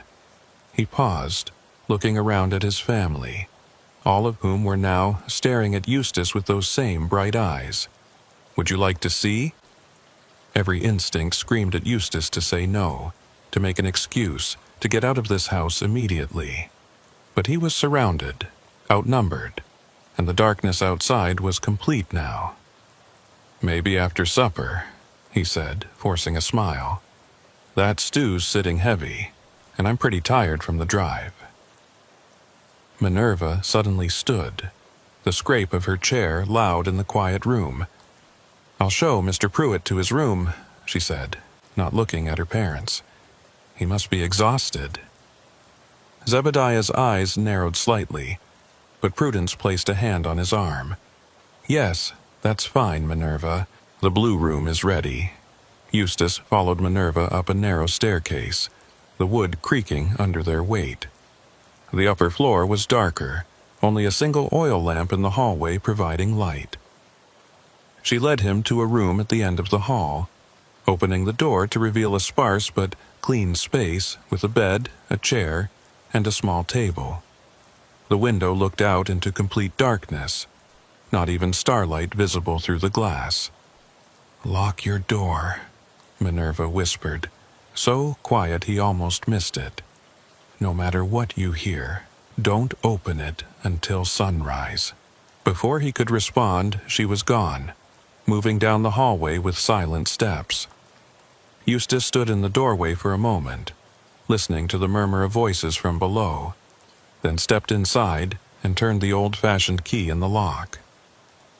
The mechanism was well oiled, clicking into place with a solid sound that should have been reassuring but wasn't. He sat on the bed, still fully clothed, trying to make sense of what he'd walked into. The Yates family was obviously isolated, possibly inbred, certainly strange, but was there actually danger here or just eccentricity taken to an extreme?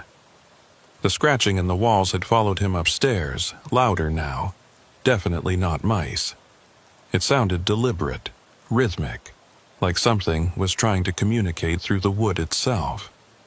Time passed, maybe an hour, maybe more. The voices downstairs had gone quiet, and the house had taken on that peculiar quality of a place where people are awake but pretending to sleep.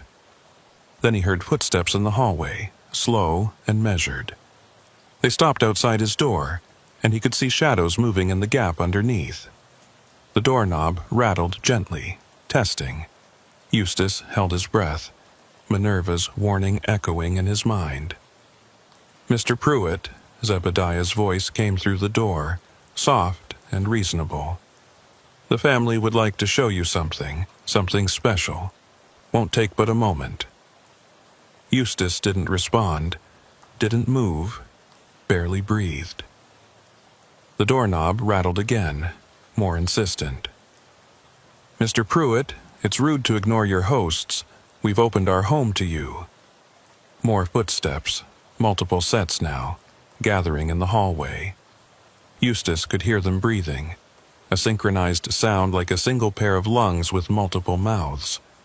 The scratching in the walls intensified, and he realized it was coming from everywhere, inside every wall of the room, above in the ceiling, below in the floor. Whatever was in the walls was all around him.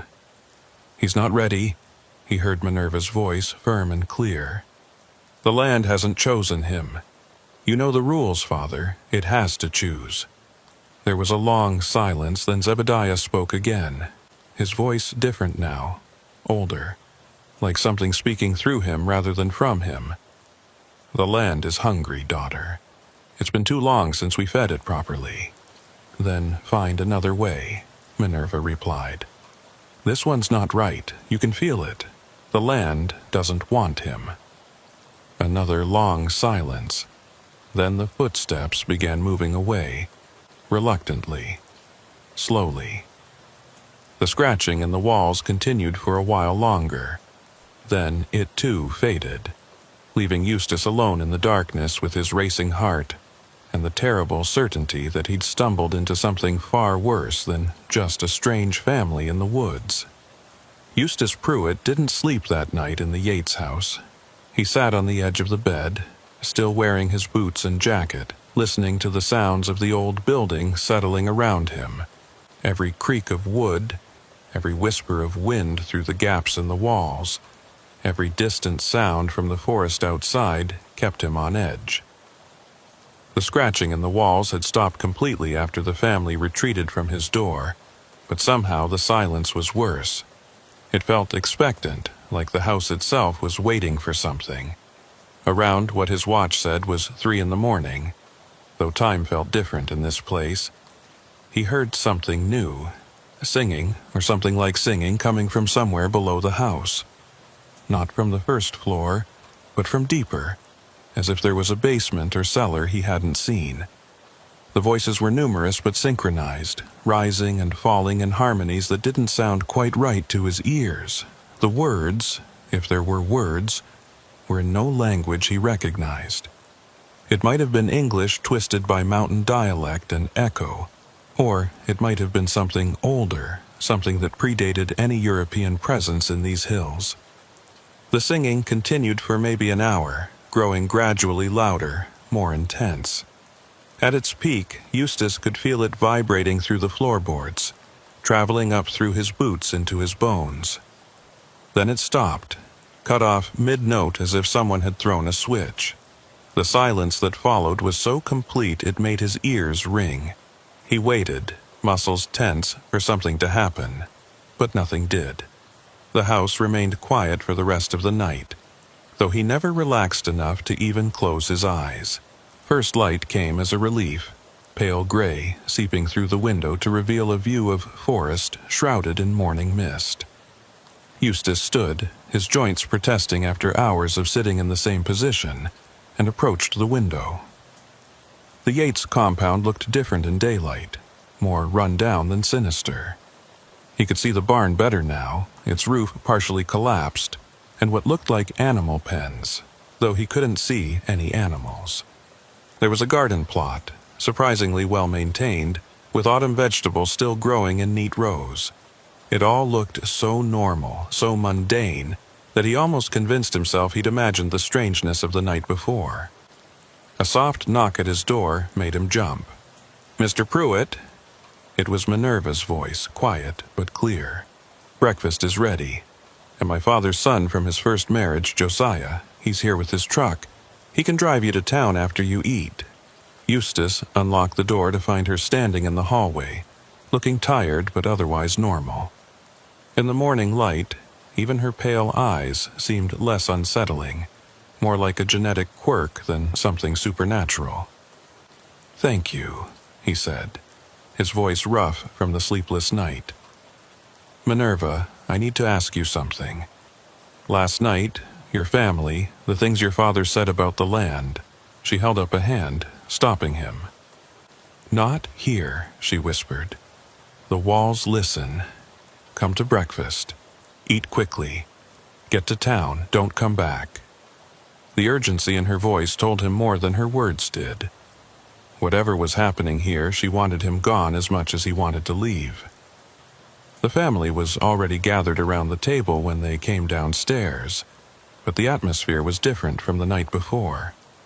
They seemed sluggish, drained, like people recovering from an illness or a long night of hard labor. Zebediah barely looked up when Eustace entered, and Prudence served breakfast, some kind of grain porridge with preserved fruit, without speaking. The synchronized movement from the night before was gone. Now they moved independently, though still with that strange mechanical quality. A younger man sat at the table's end, clearly not from the immediate family. He was perhaps 30, with darker hair and brown eyes that looked startlingly normal after all the pale blue ones. "This is Josiah," Zebediah said without enthusiasm. "He'll take you to town." Josiah nodded, not quite meeting Eustace's eyes. There was something ashamed in his expression, or maybe afraid. Eustace ate quickly, barely tasting the food. The scratching had started again in the walls, faint but persistent, and he noticed how the family members would occasionally pause, tilting their heads as if listening to something only they could hear.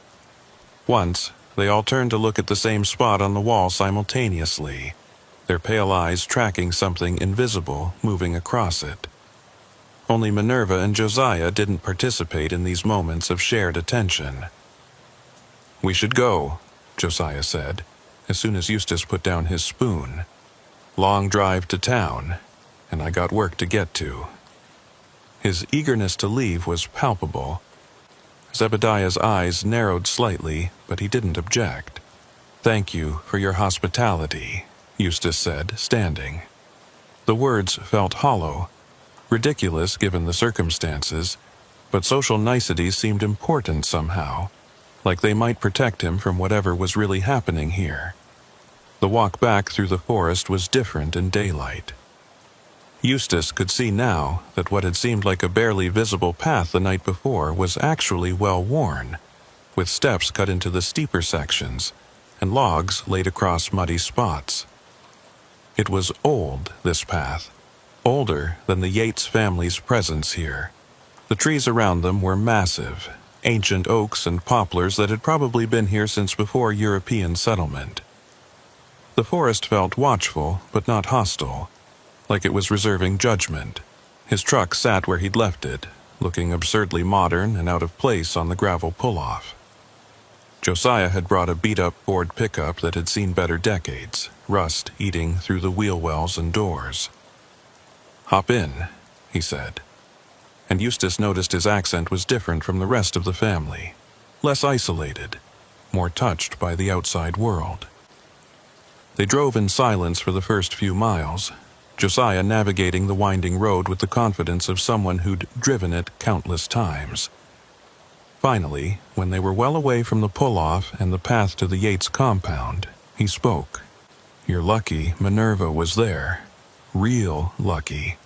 They don't usually let people leave once they've been brought to the house." "What do you mean, let people leave?"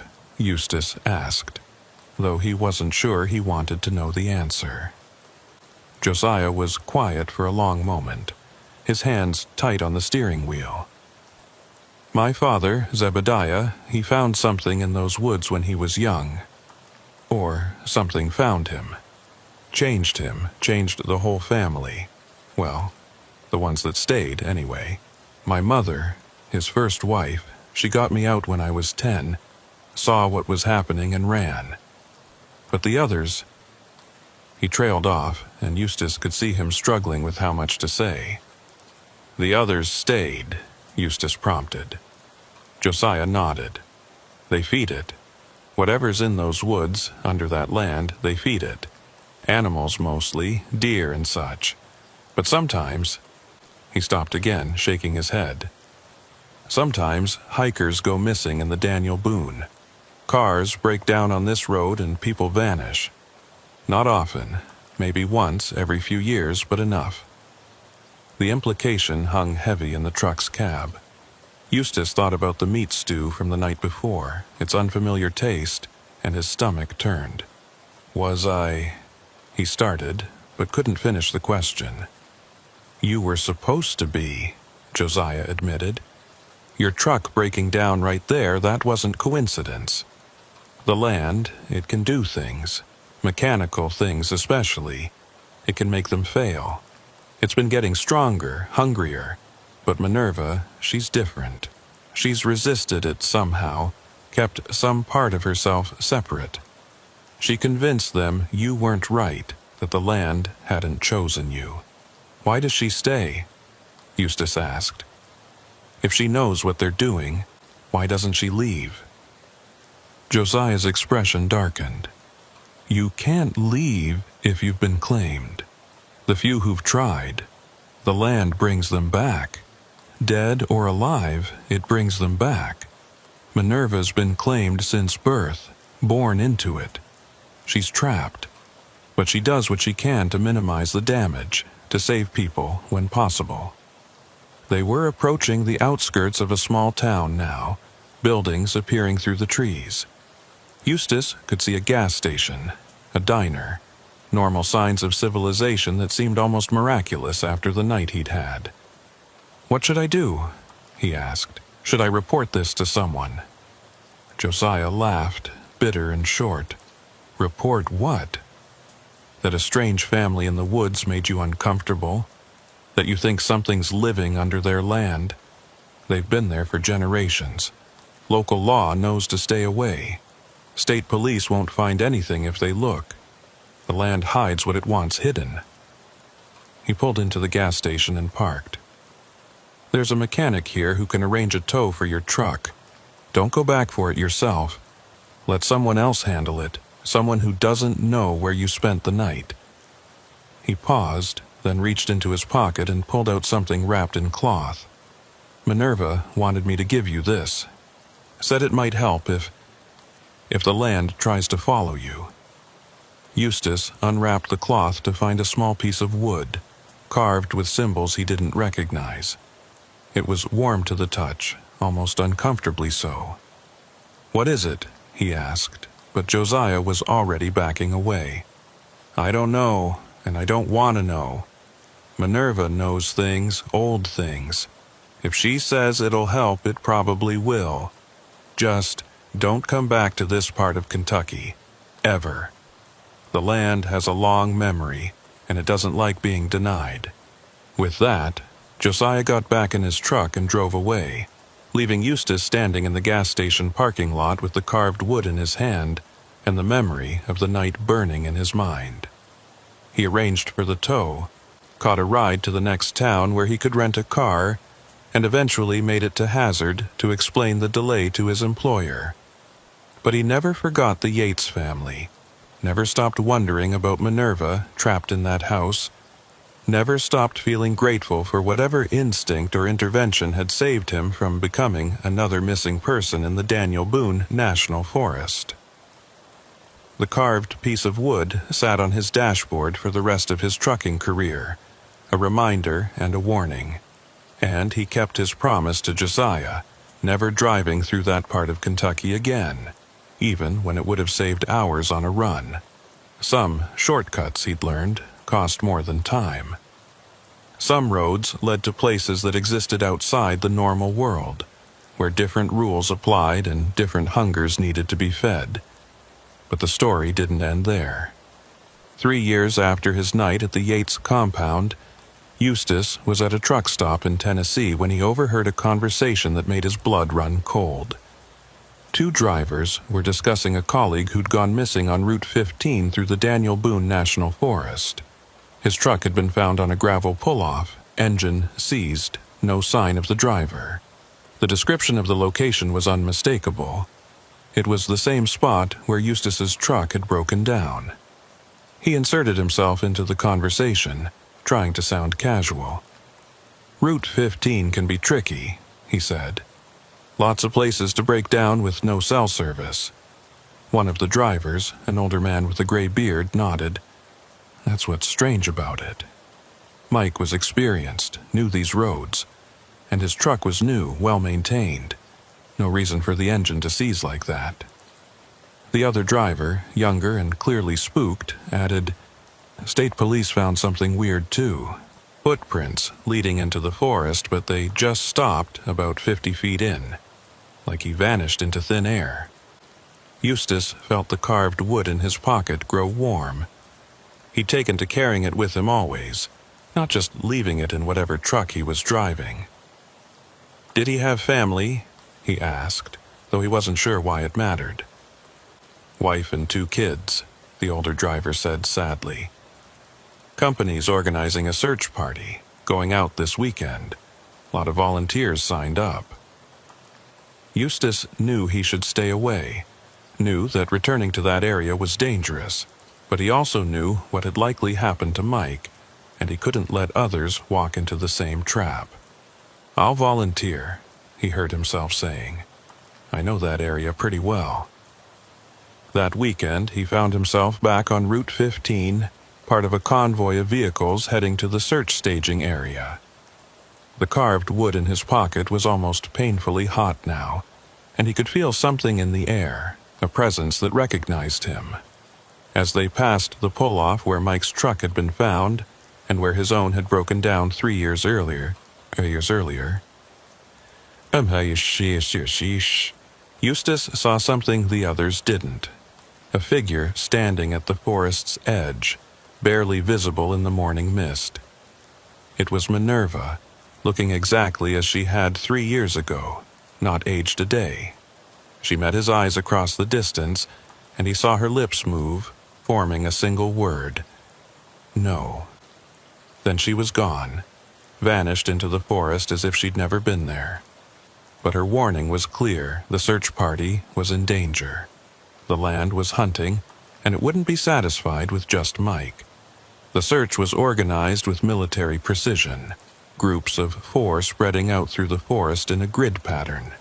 Eustace made sure he was in the group assigned to search the area leading toward the Yates compound, though he didn't mention knowing about it. His group consisted of himself, 2 local volunteers who seemed to know the forest well, and a young state police officer who kept checking his GPS unit and frowning at the readings. "Something wrong with your equipment?" Eustace asked the officer, though he suspected he knew the answer. "It keeps glitching," the officer replied. "Shows us in different places every few seconds. Must be interference from the mountains or something." It wasn't interference. It was the land itself, warping their perception of space, trying to lead them astray. They'd been searching for about an hour, finding nothing but disturbed leaf litter that could have been caused by any passing animal, when Eustace heard it. That scratching sound, the one from the walls of the Yates house, but now coming from the trees themselves. The others didn't seem to notice at first, but gradually they all stopped, looking around uneasily. "You hear that?" one of the volunteers asked, a local man named Carl, with the weathered face of someone who'd spent his life outdoors. "Sounds like something's in the trees." The scratching grew louder, surrounding them, and Eustace realized with cold certainty that they were being herded, pushed in a specific direction, toward the Yates compound. "We need to go back," he said urgently. "Now. This area isn't safe." The state police officer looked at him skeptically. "We haven't finished our grid. And what do you mean, not safe? You know something about this area?" Before Eustace could answer, the second volunteer, a younger man named Dennis, pointed through the trees. "There's a building over there. Looks like an old cabin or something." It wasn't a cabin. Even from a distance, Eustace recognized one of the Yates outbuildings. They'd been led here despite supposedly searching in a grid pattern that should have taken them in a different direction entirely. The land had folded space somehow, brought them where it wanted them. "Don't go near it," he said, but Dennis was already walking toward the structure, drawn by curiosity or something else. The building was the smokehouse he'd seen from his bedroom window, but it looked different now. Older, more decrepit, with symbols carved into the doorframe that hurt to look at directly. Dennis reached for the door handle, and Eustace grabbed his arm. "Don't," he said firmly. "Trust me, you don't want to see what's in there." But it was too late. The door swung open on its own, revealing darkness that seemed to swallow light. And from that darkness came a smell. Meat, yes, but meat that had been cured in ways that weren't meant for normal consumption. The officer shone his flashlight into the opening, and for a moment, Eustace saw shapes hanging from hooks.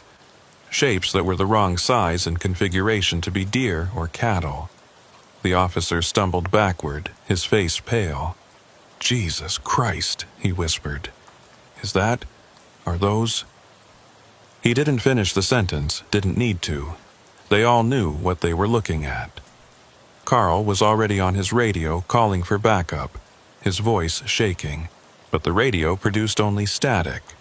That same dead air Eustace remembered from 3 years ago. Then they heard voices approaching through the forest. The Yates family, all of them, moving through the trees with that synchronized gait Eustace remembered. Zebediah was in the lead, looking unchanged from 3 years ago, those pale eyes bright with something that might have been hunger or anticipation.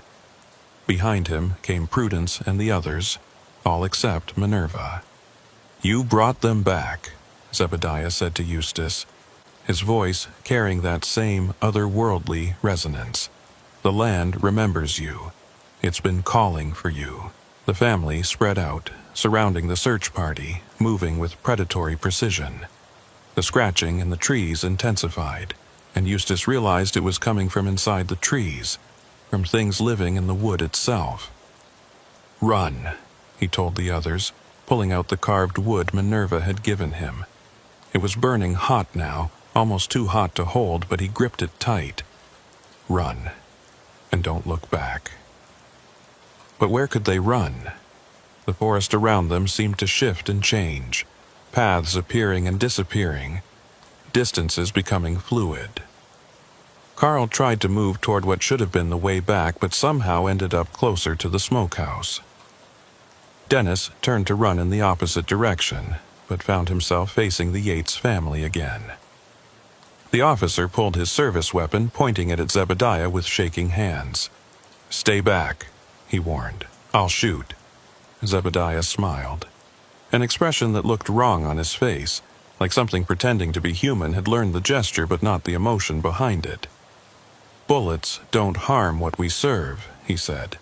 "The land is older than your weapons, older than your laws." That's when Minerva appeared, stepping out from behind a massive oak tree. But she was different now, changed. Her pale eyes were brighter, almost luminous, and her skin had taken on a grayish cast like stone or old wood. She looked at Eustace with something like regret. "I tried to warn you," she said. "Tried to keep you away, but the land wants what it wants, and even I can't deny it forever." The carved wood in Eustace's hand suddenly cracked, splitting along invisible fault lines. As it broke apart, he heard a sound like screaming, though whether it came from the wood or from something in the forest he couldn't tell. The pieces fell to the ground, smoking and turning to ash within seconds. His protection was gone. The moment the carved wood turned to ash at Eustace Pruitt's feet, the forest around them changed. Not physically, not in any way that could be captured on camera or described to someone who hadn't experienced it, but fundamentally. The air became thick, almost solid, like trying to breathe underwater. The trees, which had been imposing but natural before, now seemed to lean inward, their branches reaching down like grasping fingers, and the ground beneath their feet felt unstable, as if they were standing on something alive, something that could open up and swallow them at any moment. The state police officer fired his weapon, 3 shots in rapid succession aimed at Zebediah Yates. The sounds were muffled, wrong, like firing a gun inside a dream. The bullets hit their target. Eustace saw them hit, saw Zebediah's body jerk with the impacts. But the old man didn't fall. He looked down at the holes in his chest with mild interest, then back up at the officer. No blood flowed from the wounds. Instead, something dark and viscous seeped out, something that moved with purpose, crawling back into the wounds and sealing them. "I told you," Zebediah said, his voice carrying that otherworldly resonance that seemed to come from the earth itself. "We don't die like normal folks anymore. Haven't for years. The land keeps us going, long as we keep it fed." He took a step forward, and the officer stumbled backward, his face pale with shock and terror. Carl and Dennis were frozen in place, their minds unable to process what they were seeing. Minerva moved then, placing herself between the search party and her family. "Father, please, not like this, not in daylight. The outside world will notice. They'll send more people, investigators, federal agents. You know what happened to the Blackwood family over in Bell County when they got careless." Her words seemed to give Zebediah pause. He tilted his head, those pale eyes unfocused as if listening to something only he could hear. "The land is so hungry," he said finally, his voice smaller, almost plaintive. "It's been 3 years since a proper feeding. Mike wasn't enough, just an appetizer. It needs more." Prudence stepped forward, placing a hand on her husband's arm. Her touch seemed to calm him, or maybe it was whatever was speaking through him that calmed. "The girl is right," Prudence said, though her hungry gaze never left the search party. "We must be careful. The old ways are best. Accidents, disappearances, things that can be explained away." Eustace found his voice, though it came out rough and strained. "Mike, the trucker who went missing, is he in there?" He nodded toward the smokehouse, though he immediately wished he hadn't. Zebediah smiled that wrong smile again. "Parts of him. The land doesn't waste anything. What it doesn't consume directly gets preserved, saved for lean times. Though with the way things have been going, seems like it's always lean times now." The officer had found his radio, was trying desperately to call for backup, but the static that came back wasn't normal static. There were voices in it, whispers and cries that sounded human, but weren't quite. Dennis had started backing away slowly, but with each backward step he took, he seemed to get closer to the Yates family rather than further away. The space was folding again, the land itself conspiring to keep them trapped. "You can't keep us here," Carl said, though his voice shook. "People know where we are. If we don't come back, they'll send others." Zebediah laughed, a sound like rocks grinding in a cave. "They always send others. Been sending others for decades. Hikers, hunters, government men trying to map the forest. Some we take, some we let go. The land chooses, not us, but you four. The land has already chosen you." That's when Eustace noticed something that made his blood run even colder. Their footprints, the ones they'd made walking here, were gone. The forest floor showed no sign of their passage, as if they'd never existed at all. And looking at his companions, he could see they were becoming less solid somehow, their edges blurring slightly, like a photograph beginning to fade.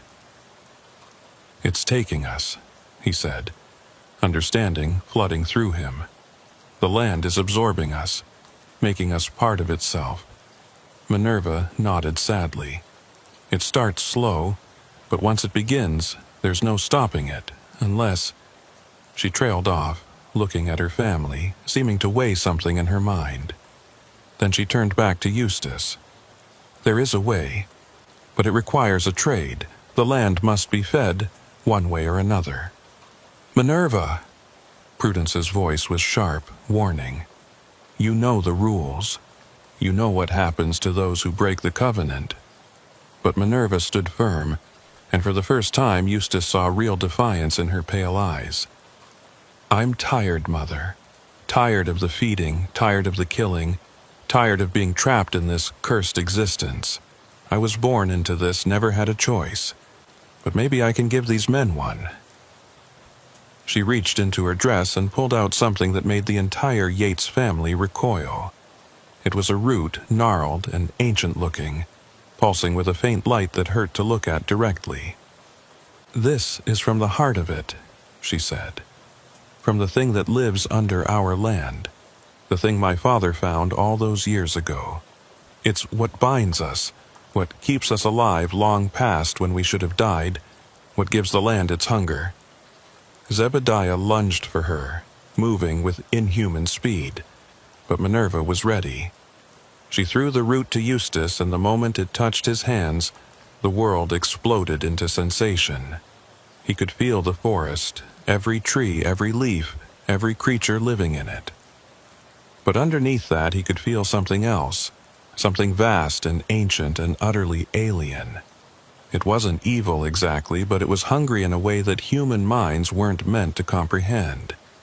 It had been here before humans, before mammals, maybe before life as we understood it. And it had made a bargain with the Yates family, a bargain written in blood and souls. Through the connection the root provided, Eustace could see the truth of it all. Zebediah as a young man, finding a cave that shouldn't exist, descending into darkness that had no end. The thing he found there, neither plant nor animal nor mineral, but something outside classification. The bargain it offered, immortality and power over the land in exchange for feeding its endless appetite. The gradual transformation of his family as they were pulled into the covenant, willing or not. But he could see something else too. The thing's weakness. It was bound to this specific piece of land, couldn't extend beyond the borders of the original Yates property claim from 1823. And it needed the family as much as they needed it. They were its hands in the physical world, its way of interacting with prey. Without them, it would be just a hungry thing in the dark, unable to feed. "Break it," Minerva said urgently. "Break the root, and you break the connection. The land will release you, have to release you. But..." She looked at her family, and there was genuine sorrow in her eyes. "We'll die. All of us. We've been dead for years, really, just kept moving by its will. Without it, we'll be what we should have been long ago." The Yates family had gone still, all of them staring at Eustace with those pale eyes. But now he could see the truth in those eyes, not hunger, but pleading. They wanted this to end too, all of them. Even Zebediah. They'd been trapped in this existence for so long they'd forgotten what it was like to be truly human. The land's hunger had become their hunger. Its will had overridden their own, but somewhere deep inside, the original people were still there, horrified by what they'd become. "Do it," Carl whispered. He was fading faster than the others, his form becoming translucent. "Whatever you're going to do it now." The officer and Dennis nodded agreement, though Dennis could barely be seen now, more ghost than man. Eustace looked at Minerva one last time. "What's your real name?" he asked. "Your full name?" She smiled, the first genuine smile he'd seen from any of the Yates family. "Minerva Sloan. My mother was a Sloan before she married Father. The Sloans lived in the next holler over, normal folks who had the sense to leave when the forest became a park. I always wished I could have gone with them." Then her expression became urgent again. "Now, before it fully claims you." Eustace raised the root above his head and brought it down hard against a rock. The moment it cracked, the world seemed to scream, not audibly, but in a way that bypassed the ears and went straight to the bones. The forest convulsed, trees swaying without wind, the ground rippling like water.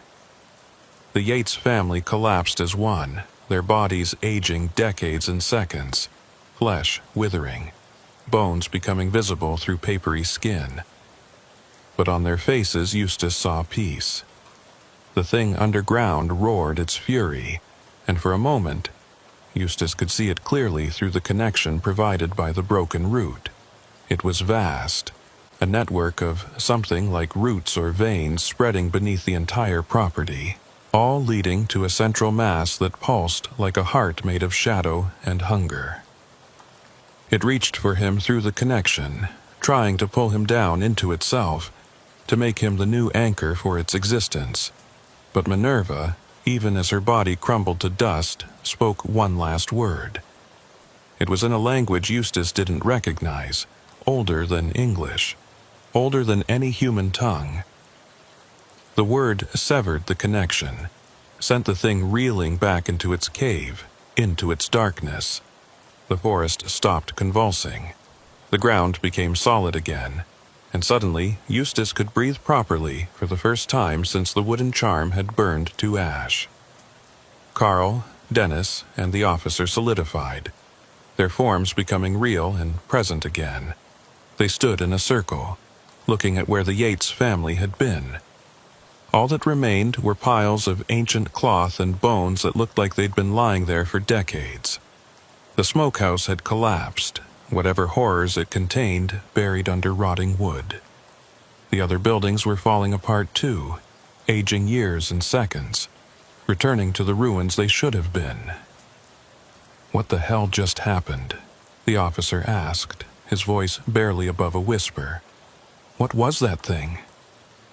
Eustace picked up a handful of dust that had been Minerva Sloane, letting it run through his fingers.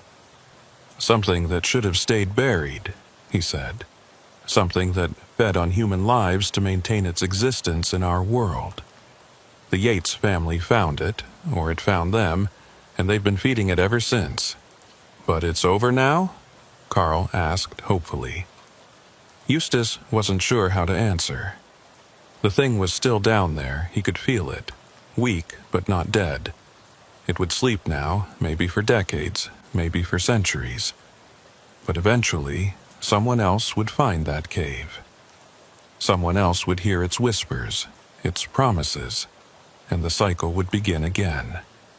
They made their way back through the forest, and this time the path was clear, the distance normal. The search and rescue base camp erupted in relief when they emerged, everyone assuming they'd simply gotten lost in the difficult terrain. The officer made a report about finding human remains in an old abandoned settlement, carefully leaving out the supernatural elements. A recovery team was sent, but they found only what Eustace expected them to find: old bones and the ruins of buildings that had clearly been abandoned for decades. Mike's remains were identified through dental records, along with several other missing persons from over the years. The official story was that they'd stumbled upon an old illegal cemetery, probably used by moonshiners or drug manufacturers to dispose of bodies. The case was turned over to federal authorities, who conducted a thorough investigation but found nothing actionable. The land was quiet now, revealing none of its secrets. But Eustace knew the truth, and it haunted him. He quit trucking after that. Couldn't stand the thought of driving past places where things like that might be lurking. He moved to the city, surrounded himself with concrete and steel and electric lights, things that felt solid and real and human. But sometimes, especially on quiet nights, he could still feel that connection, faint but present, to the thing under the Yates land. He did research, spent years in libraries and archives, tracking similar stories across Appalachia. And he found them. Dozens of accounts spanning centuries. Families that had made bargains with things that shouldn't exist, communities that had disappeared overnight, forests that consumed those who entered them. The mountains were full of these ancient hungers, things that had been here before humans and would be here after. 5 years after the incident, Eustace received a package with no return address. Inside was a journal, handwritten in fading ink. It was Minerva Sloane's, hidden somewhere and mailed by someone who'd found it after the investigation. In it, she'd documented everything: the family history, the thing under the land, the names of everyone who'd been fed to it over the years. But more importantly, she'd documented her resistance, how she'd learned to maintain her humanity despite being born into the Covenant. The last entry was dated the day before Eustace had first arrived at the Yates compound. In it, Minerva had written, "The land whispers that another one is coming, a trucker whose line goes back to the old families, though he doesn't know it." Eustace Pruitt, descendant of the Pruitts who once owned the land next to ours, before the thing beneath learned to spread its influence. It wants him specifically, wants to reclaim what it considers its rightful property. But I won't let it have him. I've saved 17 people over the years by convincing the family they weren't right for feeding. I'll save this one too, even if it costs me everything. Someone has to break the cycle. Someone has to end this. Maybe if I save enough souls, it will balance out all the ones we've taken. Maybe then I can finally rest. Eustace sat with the journal for a long time, processing what it meant. He'd been chosen not randomly, but specifically. The thing under the land had been calling to his bloodline, trying to reclaim a connection from generations past. Minerva had saved him, sacrificed herself and her entire family to break that connection. He owed her a debt he could never repay. He thought about publishing the journal, exposing the truth, but who would believe it? And more importantly, would publicity just draw more people to seek out these things, to make their own bargains? In the end, he decided to become a guardian of sorts. He used Minerva's journal and his own research to map the dangerous places, the spots where reality was thin and hungry things waited. He created a network of people who'd had similar experiences, survivors who understood the truth. They didn't fight these things directly, that was impossible, but they could warn people, redirect traffic, sabotage roads that led to dangerous places. They became an invisible shield between the normal world and the things that lurked in the mountain's shadows. It wasn't much, but it was something. 10 years after the incident, Eustace returned to the site of the Yates compound. He didn't go alone. He'd learned that much at least. He brought 3 others from his network, people who'd survived their own encounters with the darkness under Appalachia. They found the land reclaimed by forest. No sign of the buildings except for foundation stones covered in moss. The cave Zebediah had found was sealed, collapsed in on itself, though whether naturally or by some final act of Minerva's will, they couldn't tell. They performed a ceremony there, something cobbled together from various traditions, Cherokee blessings, old European protections, Christian prayers. They didn't know if it would do anything, but it felt necessary. They planted new trees over where the buildings had stood, living things to counter the death that had ruled there for so long. And they left markers, subtle ones that only those who knew what to look for would recognize, warning signs for any who might stumble upon this cursed ground. As they were leaving, Eustace thought he saw something in the forest, a figure in a simple dress, dark hair flowing free instead of pulled back in a bun, pale eyes that seemed at peace, Minerva Sloane, or something that looked like her, standing at the edge of the trees. She raised her hand in what might have been farewell or blessing, then faded into the dappled sunlight filtering through the leaves. He never saw her again. But sometimes, when he was investigating reports of new incidents in the mountains, he'd find evidence that someone had been there before him. Warning signs placed just right. Potential victims redirected at crucial moments. Dangerous sites mysteriously collapsed or flooded. He liked to think it was Minerva, still saving souls, still fighting the darkness even after death. Or maybe it was just other members of his network, doing their part to keep the ancient hungers at bay. The truth was, the mountains were full of things like what lived under the Yates land. They'd been there long before European colonization, and the indigenous peoples had known about them, had their own ways of dealing with them or avoiding them. But modern people had forgotten those old warnings, had built roads through places that should have been left alone, had awakened things that should have stayed sleeping. All they could do was try to minimize the damage, save who they could, and hope that eventually these things would sleep so deeply they'd never wake again.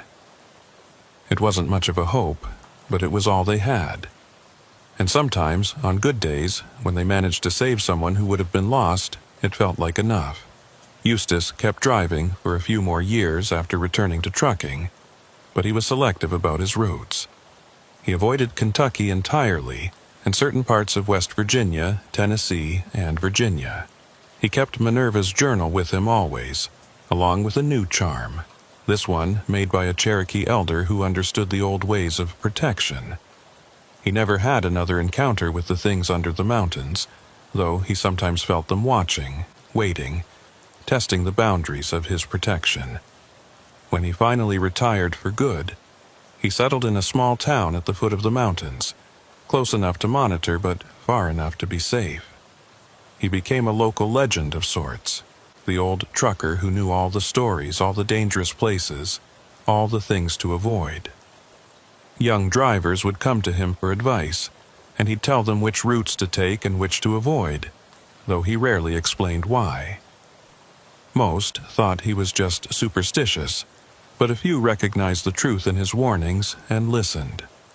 The Yates land remained abandoned, slowly being reclaimed by the forest. The state eventually absorbed it into the Daniel Boone National Forest officially, though the rangers were told to avoid that section. Too dangerous, they were told. Unstable ground and old mine shafts. The real reason was passed down quietly through certain channels, a secret history that existed parallel to the official one. But Eustace knew it was only a matter of time. The thing under the land was still there, weakened but not destroyed. One day, someone would find it again. Someone would hear its whispers, its promises, and the cycle would begin anew. All he could do was make sure the warnings were in place, the knowledge preserved, the network ready to respond. It wasn't victory, but it was resistance. And in the face of something that had existed before humans and would exist after, resistance was the best they could hope for. The mountains kept their secrets, their hungers, their darkness. But they also kept their guardians, the ones who stood between the normal world and the things that should not be. Eustace Pruitt was one of them now, had been since the moment he'd broken that root and severed the Yates family's connection to the thing beneath. He'd carry that responsibility until he died, and hopefully someone else would take it up after him. Because the mountains were patient, but so were the people who lived in their shadow. And as long as there were people willing to stand guard, willing to remember the dangers, willing to save others from the darkness, there was hope. Not hope for victory, but hope for continued resistance, continued survival, continued humanity in the face of things that were utterly inhuman. And sometimes, in the battle between light and darkness, between human and inhuman, between the known and the unknowable, survival was victory enough. 23 years had passed since Eustace Pruitt shattered the root and freed the Yates family from their cursed existence. 23 years of watching, waiting, and protecting travelers from the ancient hungers that lurked in the Appalachian shadows. He was 71 now, his hands gnarled from decades of gripping steering wheels, his back bent from too many nights sleeping in truck cabs. But his eyes remained sharp, especially when it came to spotting the signs that others missed. The two perfect pull-offs that appeared where no roadwork had been done, the patches of forest where no birds sang, the places where compasses spun without reason.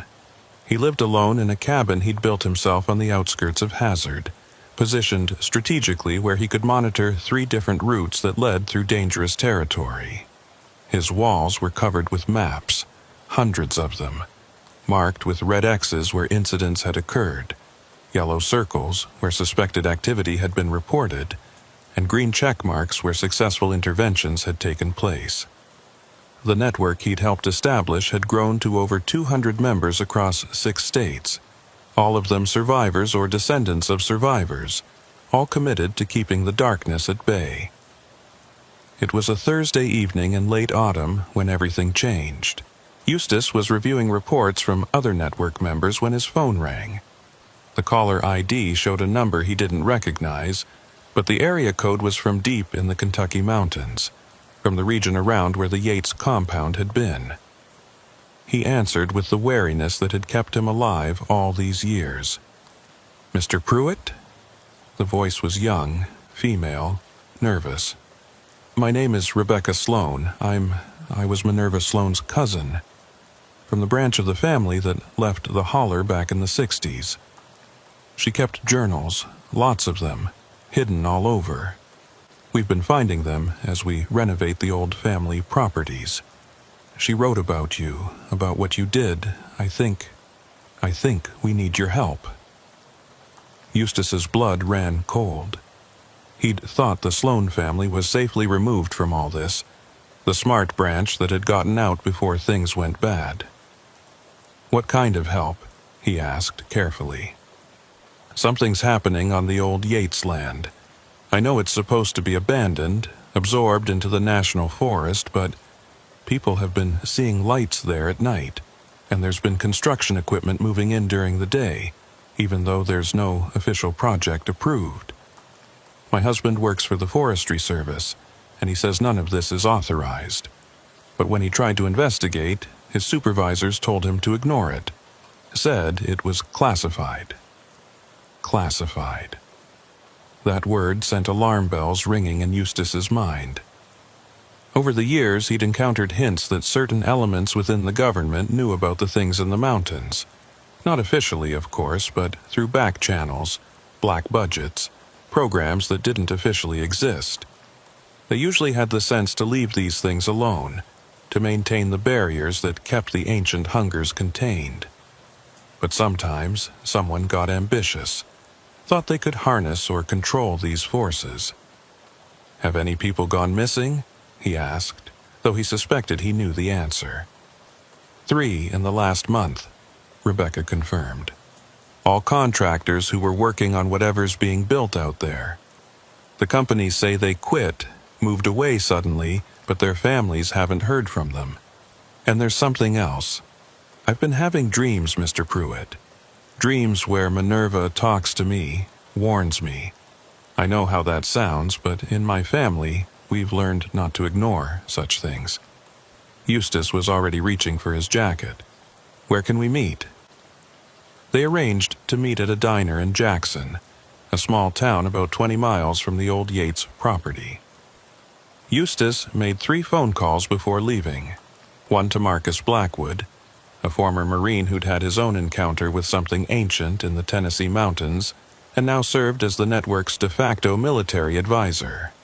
One to Sarah Crowley, an anthropologist who specialized in Appalachian folklore and had documented dozens of sites where reality grew thin, and one to Thomas Ravencroft, a retired Catholic priest who'd learned the hard way that not all evil was metaphorical.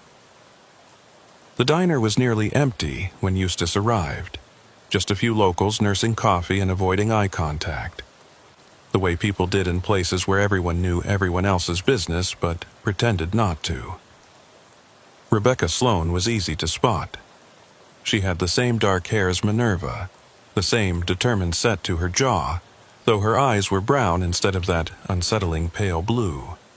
She was perhaps 35, dressed practically in jeans and a flannel shirt, looking like someone who spent time outdoors, but not by choice.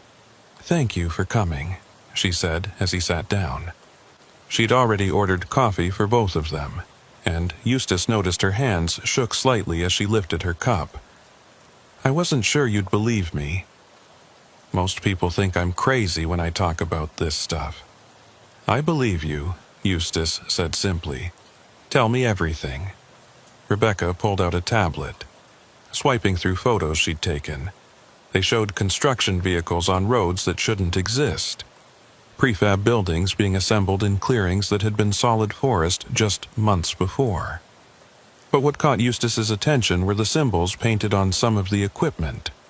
Not construction company logos, but something older, geometric patterns that hurt to look at directly. "It started 6 months ago," Rebecca explained. "First, just surveyors mapping the area around the old Yates compound. Then they started building, not normal construction. They work mostly at night, and the sounds. My husband was on patrol near there last week, and he said it sounded like drilling, but not into rock. Like they were drilling into something hollow, something that echoed. The cave. They'd found the cave where Zebediah had first encountered the thing beneath the land. Eustace had hoped it would remain sealed, but if someone was actively looking for it, with modern equipment and perhaps old knowledge to guide them. "There's more," Rebecca continued, pulling out a folder of photocopied journal pages. "These are from Minerva's journals, ones we found hidden in the walls of the old Sloane house. She wrote about others, Mr. Pruitt. The thing under the Yates land isn't unique. There's a whole network of them throughout Appalachia, connected somehow, like a root system. And she believed there were people, organized groups, who knew about them and wanted to use them." Eustace studied the journal pages. Minerva's handwriting was precise, scientific almost, documenting observations and theories with meticulous detail. She'd mapped connections between disappearances across multiple states, tracked family lines that had made bargains with these entities, identified patterns in when and where they became active. It was the kind of research Eustace himself had been doing for decades, but Minerva had had an insider's perspective he'd lacked. She called them the harvesters, Rebecca said, pointing to a specific passage. People who knew about the old bargains but thought they could improve on them, make them more efficient. Instead of random feedings, they wanted to industrialize it, turn it into a system. Feed the things beneath regularly and reliably in exchange for something. Power, knowledge, she wasn't sure. Marcus arrived first, his truck pulling into the diner's parking lot with military precision. He was a big man, 6'4", and built like someone who'd never stopped training even after leaving the service. His encounter had been with something in the mountains near Oak Ridge, something that might have been related to the old nuclear facilities or might have been there long before. He never talked about the details, but whatever he'd seen had turned his hair white at 35. Sarah came next, driving a battered Subaru covered in university parking stickers and mud from recent fieldwork. She was small, bookish, the kind of person you'd expect to find in a library rather than trudging through dangerous mountain terrain. But Eustace had seen her face down things that would send most people screaming, armed with nothing but knowledge and an iron will. Thomas was the last to arrive, and the most unexpected. He'd left the priesthood officially, but he still carried himself like a man of faith. Just one whose faith had been complicated by direct experience with things that shouldn't exist. He brought with him a case that Eustace knew contained items the church would deny having, texts and tools for dealing with entities that predated Christianity but had been fought by faithful people for millennia. They convened in the diner's back room, which the owner, who knew Eustace and knew not to ask questions, had cleared for them. Rebecca repeated her story, showed them the photos and journal entries. The others listened without interruption, though Eustace saw Marcus's jaw tighten when she described the nighttime drilling sounds. "It's the Prometheus group," Sarah said finally, her voice certain. "Has to be. I've been tracking rumors about them for years. Defense contractors, officially, but with connections to every black budget program you can imagine. They think the things in the mountains are some kind of untapped resource, like oil or uranium. They don't understand that these entities aren't just powerful. They're fundamentally hostile to human life as we understand it." "How do we stop them?" Rebecca asked. "My husband can't get anyone in authority to listen. The local police had been told to stay away. Even the FBI agent he contacted said it was out of his jurisdiction." "We don't stop them," Marcus said grimly. "We can't. If they're as connected as Sarah says, they have resources we can't match. Best we can do is damage control, try to limit the casualties when things go wrong." But Thomas shook his head. "No, this is different. If they're trying to wake the thing under the Yates land specifically, if they think they can control it. Minerva's journals are clear about what that thing is. It's not just one entity. It's a node, a connection point to something much larger. Wake it properly, feed it enough, and you don't just get local effects. You get regional ones, maybe broader." Eustace had been thinking the same thing.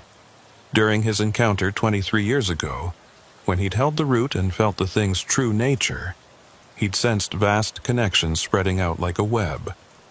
If someone managed to fully activate one node, it might activate others. A cascade effect that could wake things that had been sleeping for centuries. "We need to see what they're doing," he said. "Tonight, Rebecca, can your husband get us past the Forestry Service barriers?" Rebecca nodded. "He's on shift tonight. He can make sure certain areas aren't patrolled for a few hours." They spent the rest of the day preparing. Marcus had brought surveillance equipment, night vision goggles, cameras, devices Eustace didn't fully understand but trusted would work. Sarah had her research materials, including maps that overlaid modern geography with older boundaries, showing where the original Yates property claim intersected with other significant sites. Thomas prepared his tools, blessing water from a mountain spring, preparing oils and salts according to formulas older than the religion that had preserved them. As darkness fell, they drove in 2 vehicles to a forestry service road that Rebecca's husband had marked on their map. From there, it was a 2-mile hike through dense forest to reach the edge of what had been the Yates compound. The trees seemed to press closer as they walked, and Eustace noticed the familiar wrongness in the air, that thickness that meant they were approaching a place where reality wore thin. They smelled it before they saw it. Diesel fumes and something else, something chemical and harsh that didn't belong in the forest. Then, through the trees, lights appeared. Not the warm yellow of the oil lamps the Yates family had used, but harsh white LEDs that turned the forest into a stark landscape of light and shadow. The clearing where the Yates house had stood was unrecognizable, filled with prefab structures, generators, and equipment Eustace couldn't identify. But it was the hole that drew his attention.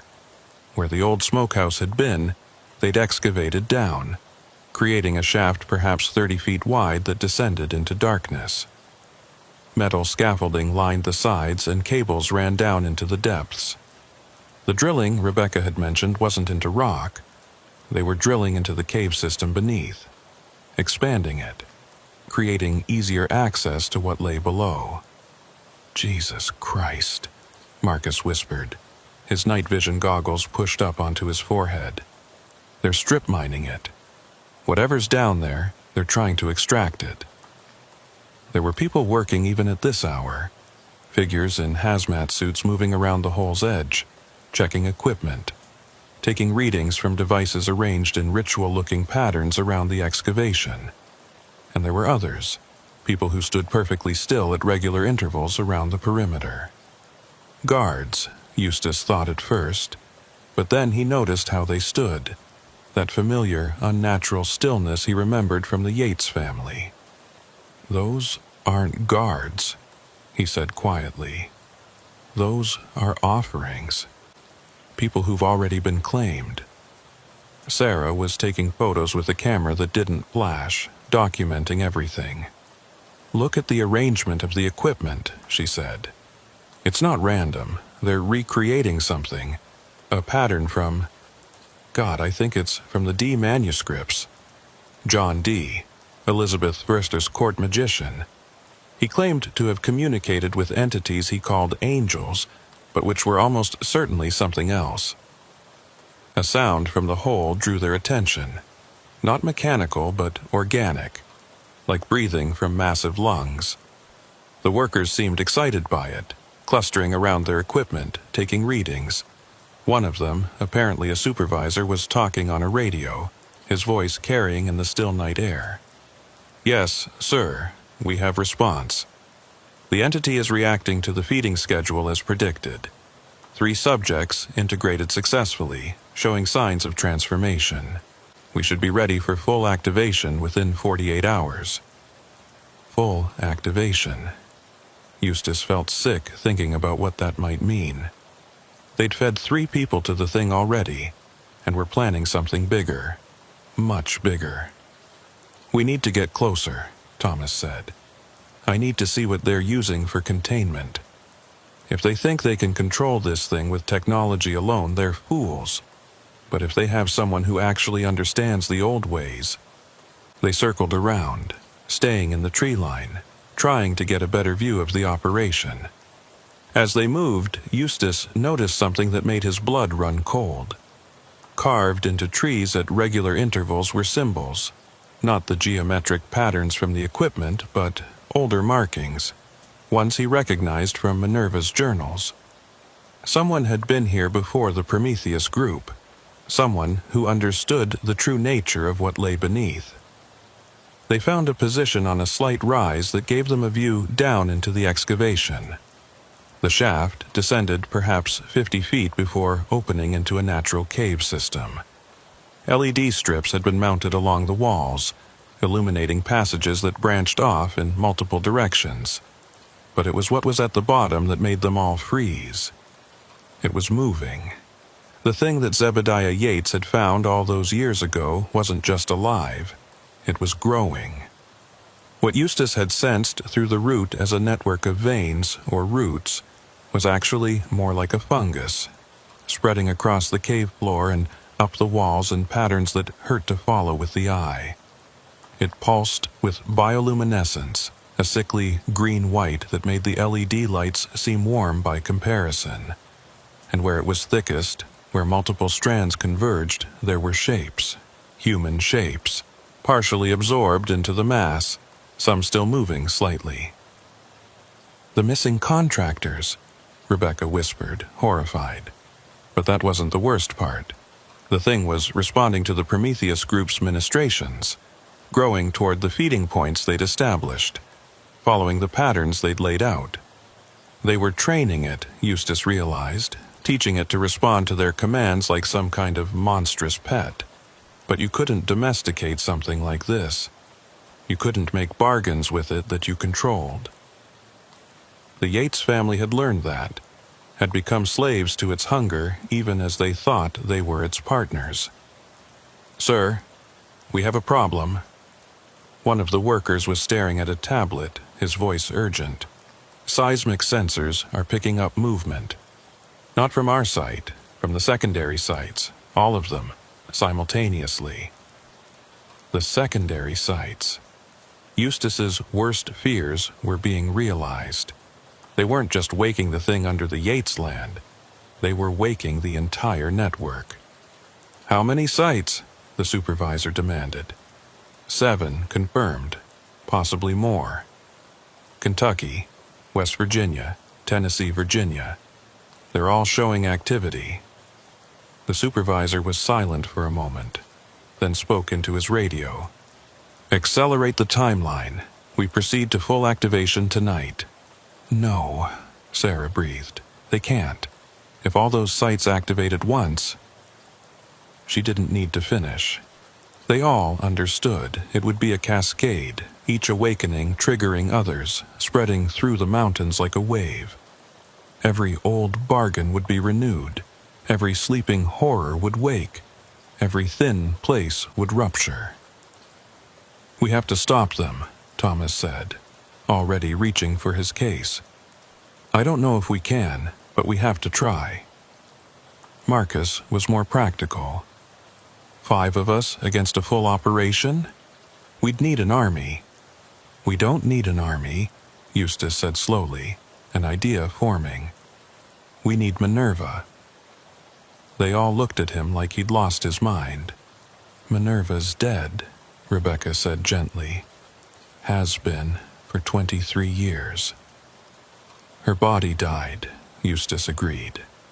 "But she's still here. You've been dreaming of her, Rebecca. She's been warning you. She saved me after her body was gone, left signs, redirected threats. She's tied to this land, to this thing, in a way that death couldn't sever. And if anyone knows how to stop this, it's her." It was insane, he knew. But they'd passed beyond sanity the moment they'd entered these woods. The normal rules didn't apply here, at the intersection of the human world and something far older and stranger. "How do we contact her?" Thomas asked, and Eustace was grateful the priest didn't dismiss the idea outright. "The same way the Yates family contacted the thing below," Eustace said, "through blood and intent. Rebecca, you're her blood, her cousin, from the same family line. If anyone can reach her, it's you." Rebecca paled but nodded. "What do I need to do?" Thomas opened his case, pulling out items that seemed to glow with their own light in the darkness. Not Christian artifacts, but older things, preserved by the church but predating it. "We create a circle," he said, "a protected space. Rebecca calls to Minerva while we anchor her to this reality, keep her from being pulled into whatever Minerva exists in now." They worked quickly but carefully, Thomas directing them in creating a ritual circle using salt, silver, and herbs that smelled of earth and age. Sarah contributed her knowledge of the symbols, adding markings that would focus the connection while limiting its scope. Marcus stood guard, watching the Prometheus operation for any sign they'd been detected. When the circle was complete, Rebecca sat in its center, holding a photo of Minerva that had been tucked into one of the journals. Eustace gave her the piece of the broken root he'd kept all these years, the one fragment that hadn't turned to ash. It was dead now, no longer connected to the thing below, but it had been a connection once. Maybe that was enough. "Just talk to her," Thomas said gently. "Like she's here, because in a way she is. She never really left." Rebecca closed her eyes and began to speak. She talked about finding the journals, about the dreams, about the fear she felt watching the Prometheus group's activities. She talked about family, about the Sloanes who had escaped and those who hadn't, about the debt they owed to those who'd been trapped. And she talked about Minerva specifically, about the cousin she'd never met, but felt she knew through the writings left behind. The temperature dropped suddenly, frost forming on the leaves around them despite the season. The lights from the Prometheus operation flickered, and several of their machines began alarming. But in the circle, there was warmth, a presence that felt like summer sunshine in the mountains. "Rebecca!" The voice came from everywhere and nowhere, clearly Minerva's but changed, deepened by whatever existence she now inhabited. "You came. I knew you would. The family always had strength. They just forgot how to use it when the land turned hungry." Rebecca's eyes snapped open, but they weren't brown anymore. They were pale blue, like Minerva's had been, like all the Yates family had become. But unlike those dead, hungry eyes, these were full of life and purpose. "Eustace Pruitt," the voice continued, and now Minerva was looking at him through Rebecca's eyes. "You kept your promise. You've been protecting people all these years. But tonight, we need to do more than protect. We need to end this permanently." "How?" Eustace asked. "They've fed it. They're waking the entire network. We're just 5 people against all that." Rebecca, smiled sadly. 6 people, and we have something they don't, understanding. They think the thing below is just a resource, just power to be harnessed. They don't understand that it's not from our reality at all. It's an infection, a place where something from outside broke through into our world. The old families didn't make bargains with it. They were infected by it, became part of it while thinking they remained separate. She stood, and the circle's salt line glowed brighter. But infections can be burned out if you're willing to accept the cost. The Prometheus group has actually done us a favor. They've exposed the thing, brought it to the surface, made it vulnerable. And they've activated the network, yes, but that means the connections are open. What flows one way can flow another. "What are you proposing?" Thomas asked, though his expression suggested he already suspected. "A cleansing fire," Minerva said through Rebecca. "Not physical fire. The thing below doesn't burn that way. But spiritual fire, the kind that purifies, the kind that requires sacrifice to kindle." She looked at each of them in turn. "I can do it, but I need anchors in the physical world. People willing to channel that fire, to be conduits for something that will burn out the infection wherever the network touches." "That sounds like it would kill us," Marcus said bluntly. "It might," Minerva admitted. "Or it might just change you, make you something different than you were. The Yates family was changed by serving the hunger. You would be changed by serving the cleansing. It's still a bargain, still a transformation, but one chosen freely, not compelled by hunger." Down in the excavation, activity was intensifying. More workers had arrived, and they were setting up additional equipment around the hole. The thing at the bottom was growing more active, more strands reaching upward, pulsing with that sickly light. "We're running out of time," Sarah observed. "Whatever they're planning, It's happening soon. Eustace made his decision. He'd lived with the weight of that night at the Yates compound for over 2 decades. He'd dedicated his life to protecting others from the mountain's hungers. This was the logical conclusion of that dedication. "I'll do it," he said. "I'm old. I've lived my life. If this can end the threat permanently, it's worth the cost." "And Thomas said immediately. "I've spent years studying these things, trying to understand why God allows them to exist. Maybe this is why, so we can choose to stand against them." Sarah nodded. "My whole career has been documenting these entities. Time to do something more than just observe." Marcus was silent for a long moment, then sighed. "Can't let you all have the glory. Besides, someone needs to make sure you don't screw it up." Rebecca, Minerva, looked at them with such gratitude that it transcended the possessed state. "You don't all need to do this. 1 or 2 would be enough to anchor the cleansing." "We're stronger together," Eustace said firmly. "That's always been humanity's advantage. These things are alone, isolated in their hunger. We have each other." The ritual Minerva described was complex, but not impossible. It required them to physically touch the infected mass while spiritually opening themselves to the cleansing fire. The fire would use them as conduits, spreading through the network to every connected node. It would burn out the infection, seal the breaches between worlds, and end the ancient hungers that had plagued these mountains for millennia. But first, they had to get to the thing itself, past the Prometheus Group's operation. "I can help with that," Rebecca said, her own personality reasserting itself, though Minerva's presence remained. "My husband isn't the only Forestry Service employee who knows something's wrong here. There are others, locals who've been pressured to stay quiet but don't like what's happening. Give me 20 minutes. She made several calls, speaking in coded language that sounded like normal forestry business but clearly meant something more. Within 15 minutes they heard sirens in the distance. Then more sirens converging on the excavation site from multiple directions. "Fire," Rebecca explained.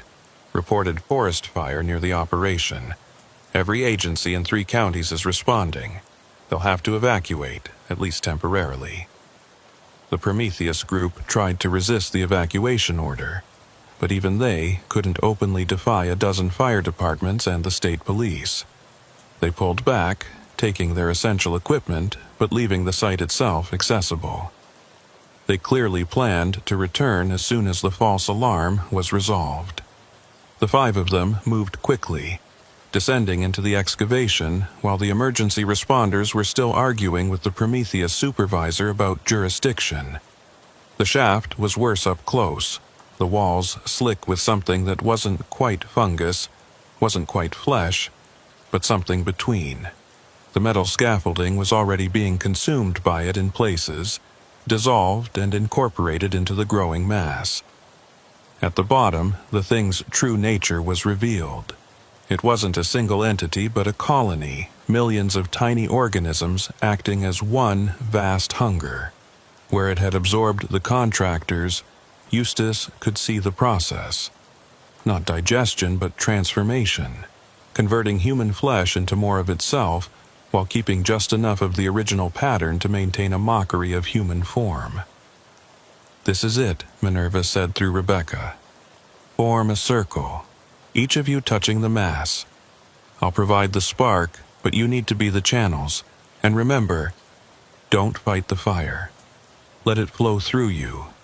Fighting it is what damages you." They arranged themselves around the pulsing mass. Eustace's hand trembled as he reached out to touch it.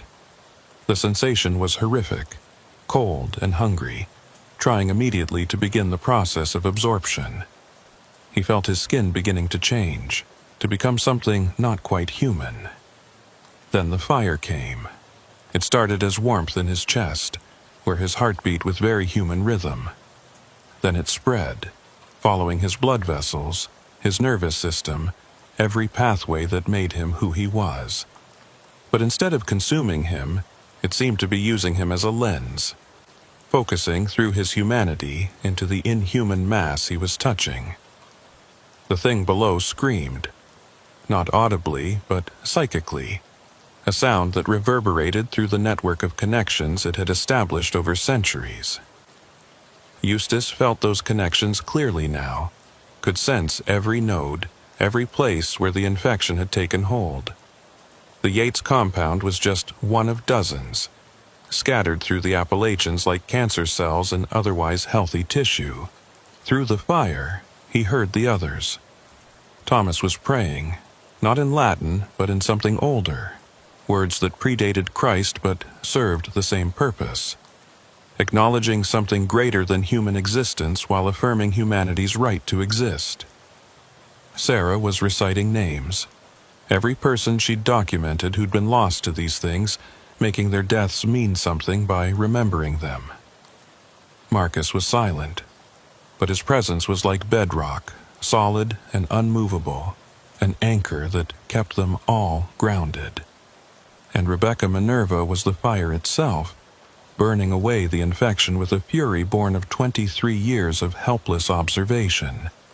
She had saved 17 people during her life, but now she was saving thousands, maybe millions, who would never know how close they'd come to being consumed. The mass began to shrink, its bioluminescence fading from sickly green to white to nothing. The absorbed contractors were beyond saving, too far transformed to recover, but their suffering ended as the thing that had claimed them died. Through the network, Eustace felt other nodes dying too, the infection burning out as the cleansing fire spread along the connections the Prometheus group had so helpfully activated. He heard screaming from above, the Prometheus workers who'd been claimed, the ones standing guard. They were burning too, the infection in them being purified. Some would survive, return to humanity. Others, too far gone, would finally be allowed to die properly. The fire reached the deep places, the original sources of infection where things from outside had first broken through. These fought back, trying to retreat to their own realm, but the fire followed them, sealing the breaches as it went. Eustace felt realities separating, the boundaries between worlds reasserting themselves, becoming solid again after centuries of erosion. Then, just as suddenly as it had begun, it was over. Eustace found himself lying on cold stone, his hand resting on what looked like ordinary cave moss. The massive fungal mass was gone, leaving only natural cave formations. The others were scattered around him, all unconscious but breathing. Rebecca was herself again, her eyes brown, Minerva's presence gone but somehow at peace. They climbed out of the shaft to find chaos above. The Prometheus group's operation was in ruins, their equipment dead, their computers wiped clean. Several of their workers were being treated by paramedics, apparently suffering from what looked like severe allergic reactions, but was actually their bodies rejecting the last traces of infection. The official story, constructed over the following weeks, was that the Prometheus group had been conducting illegal biological experiments that had gone wrong, resulting in the release of a toxic fungus. The company was shut down, its assets seized, its leadership prosecuted for various environmental and safety violations. The true nature of what they'd been attempting was buried in classified files that would hopefully never see daylight. The 5 who'd channeled the cleansing fire were changed, as Minerva had warned. They could sense the thin places now, feel where reality had been wounded, even if it was healing. They became the new guardians, more effective than the old network, because they could feel threats developing before they manifested. But they also carried a burden, the memory of touching something utterly alien and hostile to human life, and the knowledge that such things existed just outside the boundaries of normal reality. Eustace returned to his cabin outside Hazard, but he didn't need his maps anymore.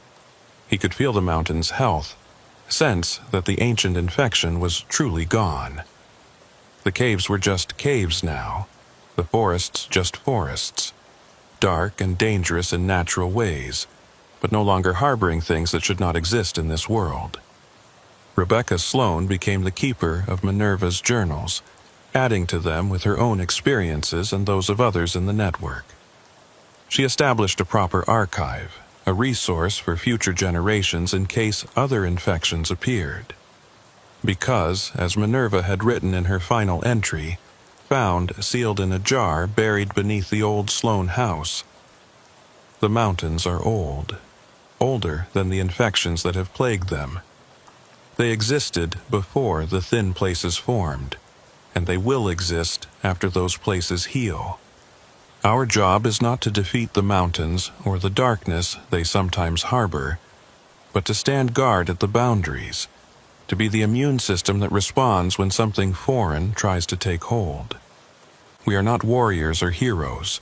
We are antibodies, and our purpose is to maintain the health of the world we were born to protect. The Yates land was eventually reclaimed completely by the forest. Within 5 years, no trace remained of either the original compound or the Prometheus excavation. The caves below were sealed, not by human hands, but by natural geological processes that seemed almost deliberate. Birds returned to that part of the forest, and deer trails crossed where buildings had once stood. But sometimes, on quiet nights when the moon was full, locals reported seeing a figure in an old-fashioned dress standing at the forest's edge. Not threatening or hungry, just watching, keeping guard. They said she looked peaceful, finally at rest after decades of struggle. They said she looked like she was home. Eustace lived another 7 years after the cleansing, training new guardians, teaching them to recognize the signs of infection, showing them how to stand firm at the boundaries between worlds. When he died, it was peacefully, in his sleep, his work complete. His funeral was attended by hundreds, people he'd saved directly and indirectly, people who understood that the world was safer because of his sacrifice. The mountains remain, ancient and enduring. They still hold darkness in their valleys and under their stones, but it's natural darkness now, the kind that belongs in this world. The infections are gone, the thin places healed, the ancient hungers finally satisfied by being starved out of existence. But the guardians remain too, watching, waiting, ready to respond if new infections appear. Because the universe is vast and full of things that don't belong in our reality, and as long as humans exist, there will be those who stand at the boundaries, keeping the foreign darkness at bay, maintaining the health of the world through their vigilance and, when necessary, their sacrifice. The Kentucky backroads are safer now, though truckers still tell stories about the places where reality seems thin, where the forest presses too close, where engines fail for no mechanical reason. They pass these stories down like warnings, like protective charms, never knowing how close to the truth they come. And somewhere, in journals and archives carefully maintained, the real story waits, ready for the next generation of guardians who might need to know what once lurked in these mountains, and what might lurk there again if the watch is ever abandoned.